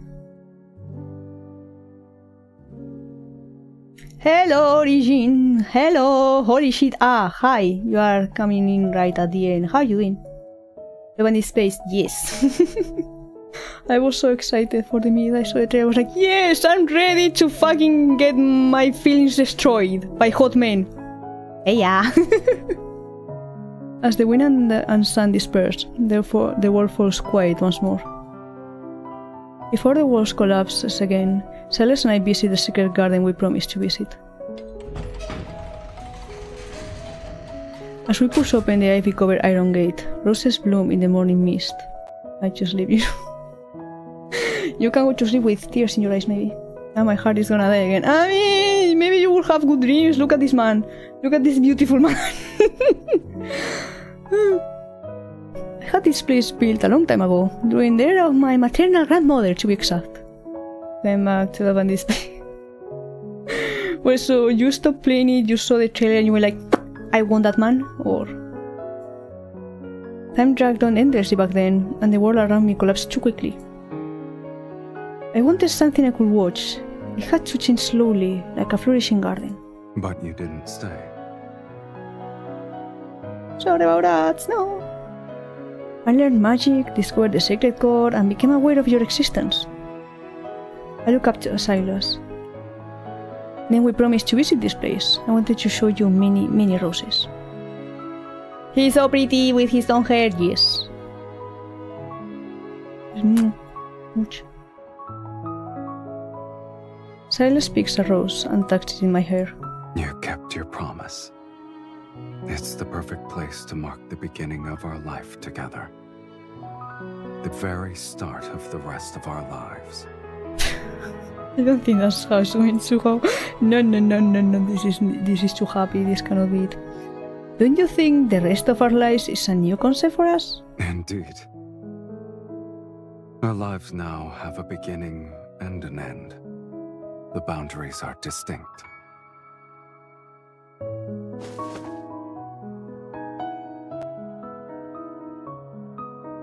You asked me to see it amongst the flowers. As the wind blows, a floral fragrance envelops us. A finite life, and one shared with another person. I never imagined such a thing before. I imagine we'll travel to many places, mostly remote ones where few people visit. And we'll renovate an abandoned fortress and turn it into a temporary home. Why temporary? I've been able to resist buying strange and unusual magical texts from old bookstalls. Then I'll pick up some yellowed sheet music while we're there. We'll find a place with a pipe organ so I can listen to you play. Aww. What will you do? Are you going to sit there and listen? I could sing. I don't know how to sing. When the weather is warmer, I want to find a ship and go out to sea. Then we'll need to buy one that's sturdy enough to sail to the ends of the planet. I don't care where we go. I only want to sit with you on the mast and watch the moon rise. Do you think we'll argue? I mean, we're fighting. I think it's our trademark. We'll fight. I mean, we're not as powerful as before, so maybe it will be low-key fights. But you know, fight and kiss. Yeah. That keeps everything spicy. Haven't we argued enough already? Exactly. But in the future, our arguments won't be about the sacred core anymore. Maybe our reason shall be simpler. So simple, in fact, that they'll be about a dish's seasoning. But our arguments will always end quickly because I'll prioritize your happiness. You sound confident. Tell me more. For example, I could make you a wooden bird that caws. Will you name it Mephisto? If that's what you want. I mean, he did make a metal one in the current timeline, and it does go. We will come back to Belmere every now and then. We'll visit this garden and see the roses blooming another year. Perhaps we'll be old when we return. Actual old. I don't have to pass off as my own grandma and mother in portraits. I rest my head on his shoulder. That means we truly have spent a long time together.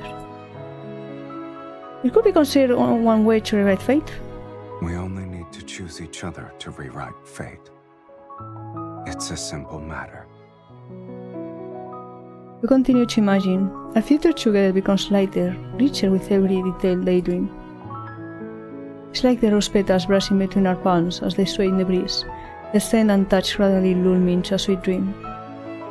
Everything is peaceful and gentle before the walls collapse.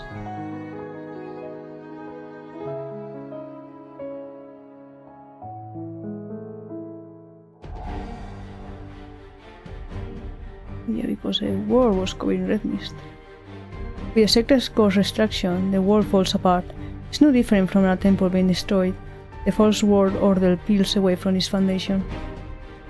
Across the continent as shrouded in death's shadow, people's hope of rewriting fate dissolves into oblivion. Pillars of faith crumble. Barefoot fanatics fill the streets. They burn ritualistic objects and wail as they try to summon their lost god. Terrified of being overwhelmed by riots, the nobility retreat into underground shelters. A power vacuum formed, and several religious organizations tried to establish a new faith and overthrow the old dynasty. This continent's history revisits recurring themes again and again. Perhaps it's the world that remains trapped in an inescapable cycle of fate. The sacred core's demise isn't the end of the world, but the shattering of its illusion left people's fears with nowhere to hide. And we, the ones who destroy the sacred core and expose the illusion, are the targets of everyone's hunt. Battle after battle, blood and fire become our shadows. To kill us, these fools sacrifice countless innocent lives to activate the most evil forbidden magic. They try to control us and force us to turn our weapons against each other. Yet, after every wound and instance of bloodshed, an inevitable linkage continues to connect us again and again. We spent a long time together and endured those countless hunts. Until one day, we both stopped in our tracks, was surrounded by blood and ruins. Perhaps we've grown weary of the endless strife. We're tired of this ignorant, cowardly world. On this planet heading towards doomsday, it's possible that weariness is the true awakening. And then, our dream ended.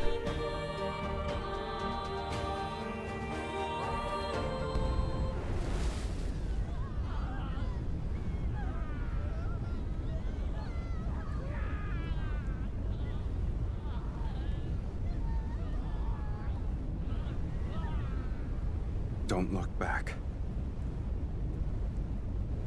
Ah, what I saw in the dream was the future. Oh no.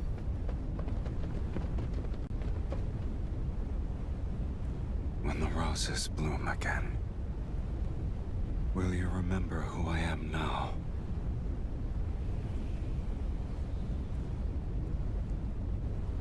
So long as our souls remain unchanged, we'll surely recognize. Hello, me on YouTube. Intermittent gusts reach my ears. They are tinged with the metallic smell of rust scorched by flames. In the distance, there's a deep rumbling. Perhaps it's the lingering aftermath of endless battles, or the approaching legion. Are you awake? Night has fallen. Moonlight bathes the abandoned garden as charred rose petals drift away in the wind. Sylus sits next to me. Blood from his wounded shoulder congeals into a dark crimson in the night. Was I asleep for a long time? Some time has passed, yes. However, those people haven't found this place yet. I didn't want to wake you. Was it Were you dreaming? Yes, I dream about matters from long ago, starting from when our paths first became linked. No wonder you wouldn't wake up. He relaxes and pulls me into his embrace. Looking back, it has been a long time. I also dream about the future we once imagined. Finding a temporary home, hunting for old sheet music, going out to sea, making a wooden bird named Mephisto. You remember everything. It's easier to remember matters that actually happened. I savor the warmth pressed against my back. The sound of pursuit closing in becomes clear in the distance, but we're used to it. Every dream we managed to fulfill was intertwined with endless battles and desperate escapes. The world made us its enemy, yet we only held on to the fragments that gave us warmth. You are correct. The future we once imagined has become a past. Also, we actually most of our remaining lives together. So we actually fulfilled everything we wanted to do. We had a fulfilling life. No. I mean, yes, but no. The fiend and evil mage have nowhere to run. This place will be their grave. Once we kill them, the sacred core will manifest again. Sylus will be ushered into the divine light. According to who? They're beyond redemption. The region of mages they assemble is larger this time. Are you scared? I was thinking, if all we have left in the remainder of our lives are these memories. Sylus turns to me, his gaze piercing my innermost thoughts. If that's not what you want, then we'll live our lives differently. Is this another instance of us rewriting fate? You know very well I don't believe in fate. I only believe in decisions. I smile and offer my wrist to him. An agreement like this needs a proper acknowledgement. I agree. He lowers his head and bites my wrist. I take his other hand and bite his wrist in turn. We drink each other's blood. We've done it countless times before.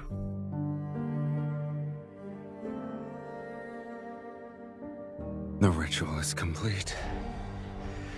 Are you ready to partake in the final feast, my dearest wife? Massive wings unfurl behind him as he hovers beneath the blood-red moon. I tap my staff on the ground to create a glyph of death. Oh my god, so laggy.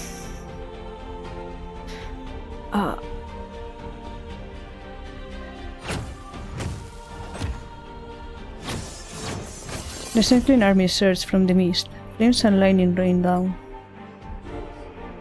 The earth trembles from incantations. Rain's on the brink of collapse sway, and the darkness is torn as thunder. I could almost believe Doomsday has arrived. And so, we march towards our Doomsday as if we are welcoming a celebration that has descended solely for us.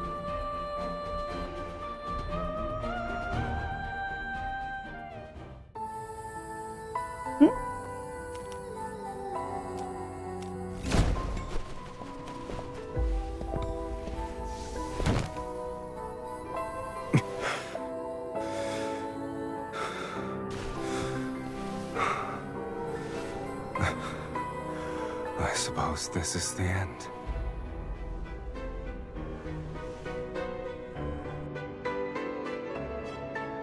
Chicken bitch.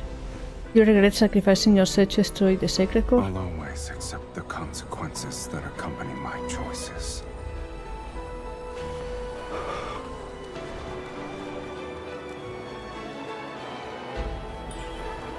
Even though you can return to the underworld, What about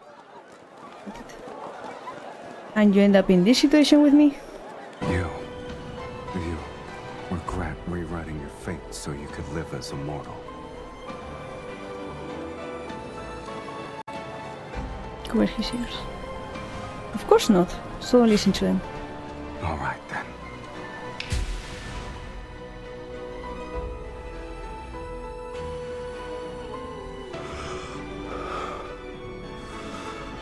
For mortals, death is inevitable. And although we could never share the same beginning, I believe, at the very least, we can share our deaths.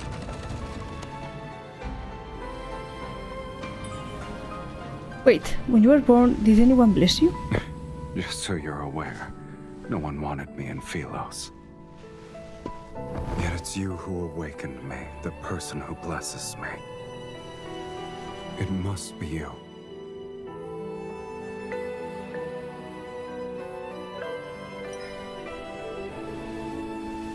Sylus, I shall give you a blessing. Did you lose your magic and voice already? In which I stay quiet as fuck because I'm not going to be saying anything. I hate when in memories they have like, oh yeah, you have to speak. It's like, no, I don't want to. For birthdays they do the same thing. It's like, sing the happy birthday. No.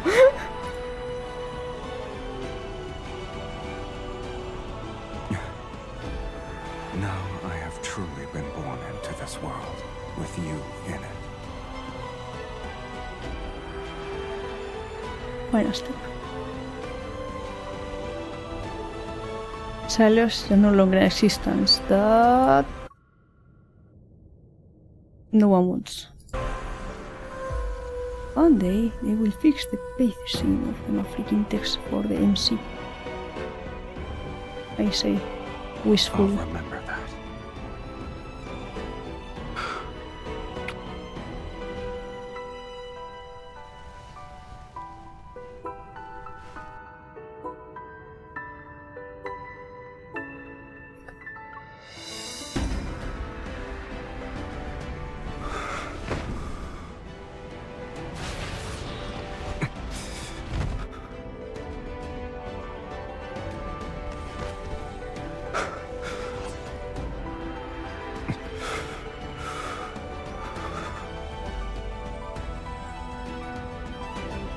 Truly have no regrets. Straight. Never will, so long as you're involved.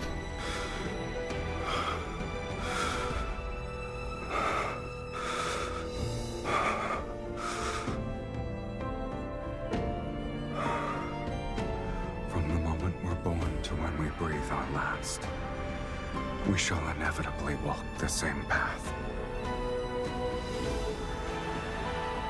It's the greatest blessing for us.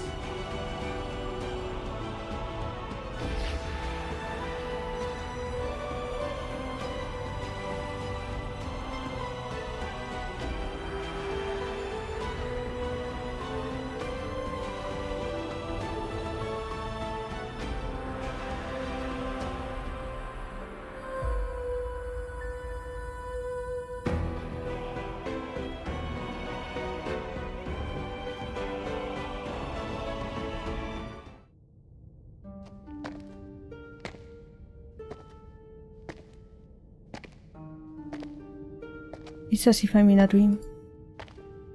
I walk along a path lined with blooming roses. Those rose petals pave a soft road, and the air carries a cool, fragrant scent. I look down to see a faintly glowing linkage on my wrist. It slowly extends and guides me forward. It connects to a hazy silhouette ahead, shrouded in mist. Tall and familiar, it's a figure I've traced in my heart thousands of times. His name circles my throat. If I'm unable to make a sound, I can only approach him one step at a time. The linkage tightens around my wrist. It reminds me that if I keep moving, I can touch him again. The wind gently disperses the mist, and the figure etched into my vision comes into focus, before I can see him clearly. What should have been his figure transforms into a floating soul fragment. Lonely, it flickers in the mist. It slowly moves as if invisible waves are pushing it, until another glowing fragment reveals itself in the sea of mist, the other one and the same. The two fragments slightly tremble. They flow out of a thin chain of light that connects them to each other. The linkage resembles a freshly bloomed rose, and the two soul fragments become glowing petals within it. That's the first one.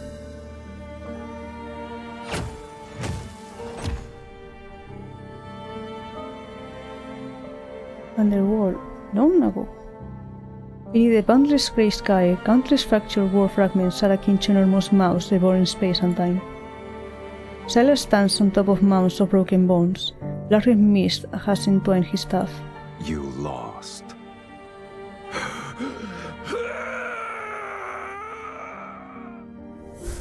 The defeated fiend gradually crumbles to us amidst agonized howls, yet before he disappears, a deep voice... It doesn't matter if you defeated the fiends here. This place is fate's graveyard where only incomplete souls can exist. No matter how powerful you are, you're still no different from us. My soul was plundered long ago. I only had the instinct to kill. And you, Sylus, where is the other half of your soul? In the human world? The other half.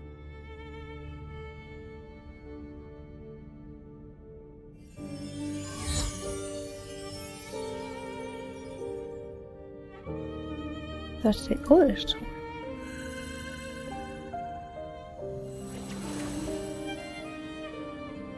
The mirror long ago.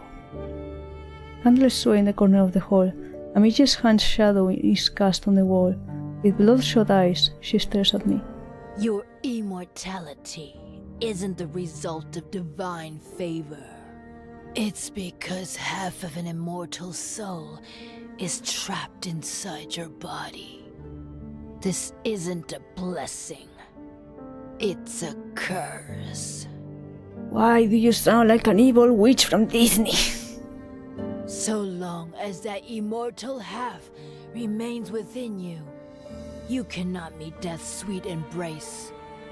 You'll only be greeted by endless torment as you're repeatedly torn apart. I hold my breath, my body trembling slightly as vague memories unexpectedly surface. This is my curse. Only I can grant you a true death. Sylus. A severe headache strikes me and cuts the path that leads to my emerging memories. Can I break this curse? I'm willing to do anything. My teacher remains silent for a moment as if reciting a prayer for me. Then she speaks. The only method. You must enter the sacred core and rewrite your fate. So it's her fault that I tried to destroy the sacred core. Reunite the two fragments.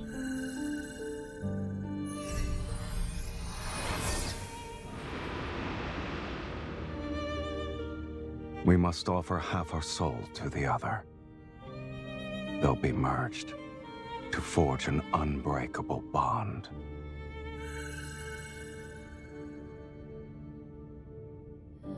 No! Don't show me the part with the dragon. No! Sylus, I curse your soul. I curse your soul to never fade away. You'll always be tied to me, forever. This is my curse. Only I can grant you a true death. Oh fuck, oh, it's going full circle. Ah! No. No, but yes, but oh no, but yes, but no.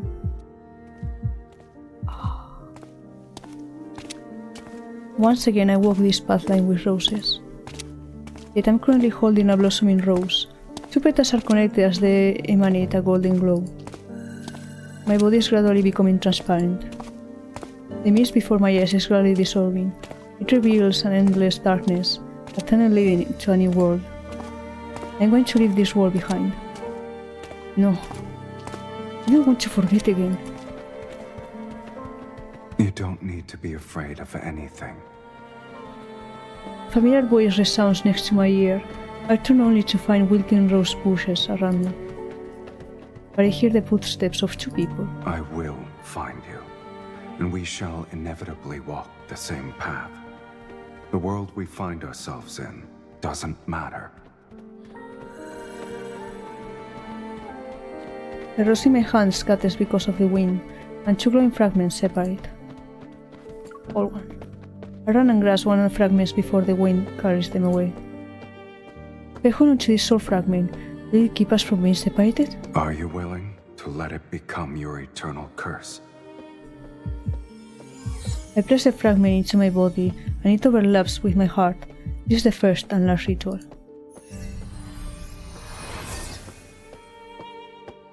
At the end of the path, the mist disappears and white light is poured into me.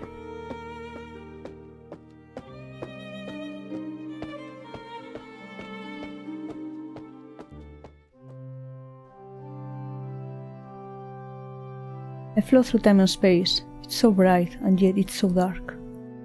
I can only feel the fragment's warmth in my heart. Sylus, what if I forget you again when we meet once more? It doesn't matter. I will recognize you, and we'll be the same. Two kindred spirits. And then, we'll begin our new life together. I am not alone.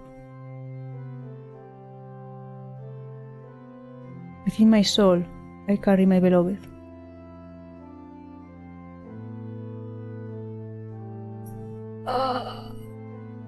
So,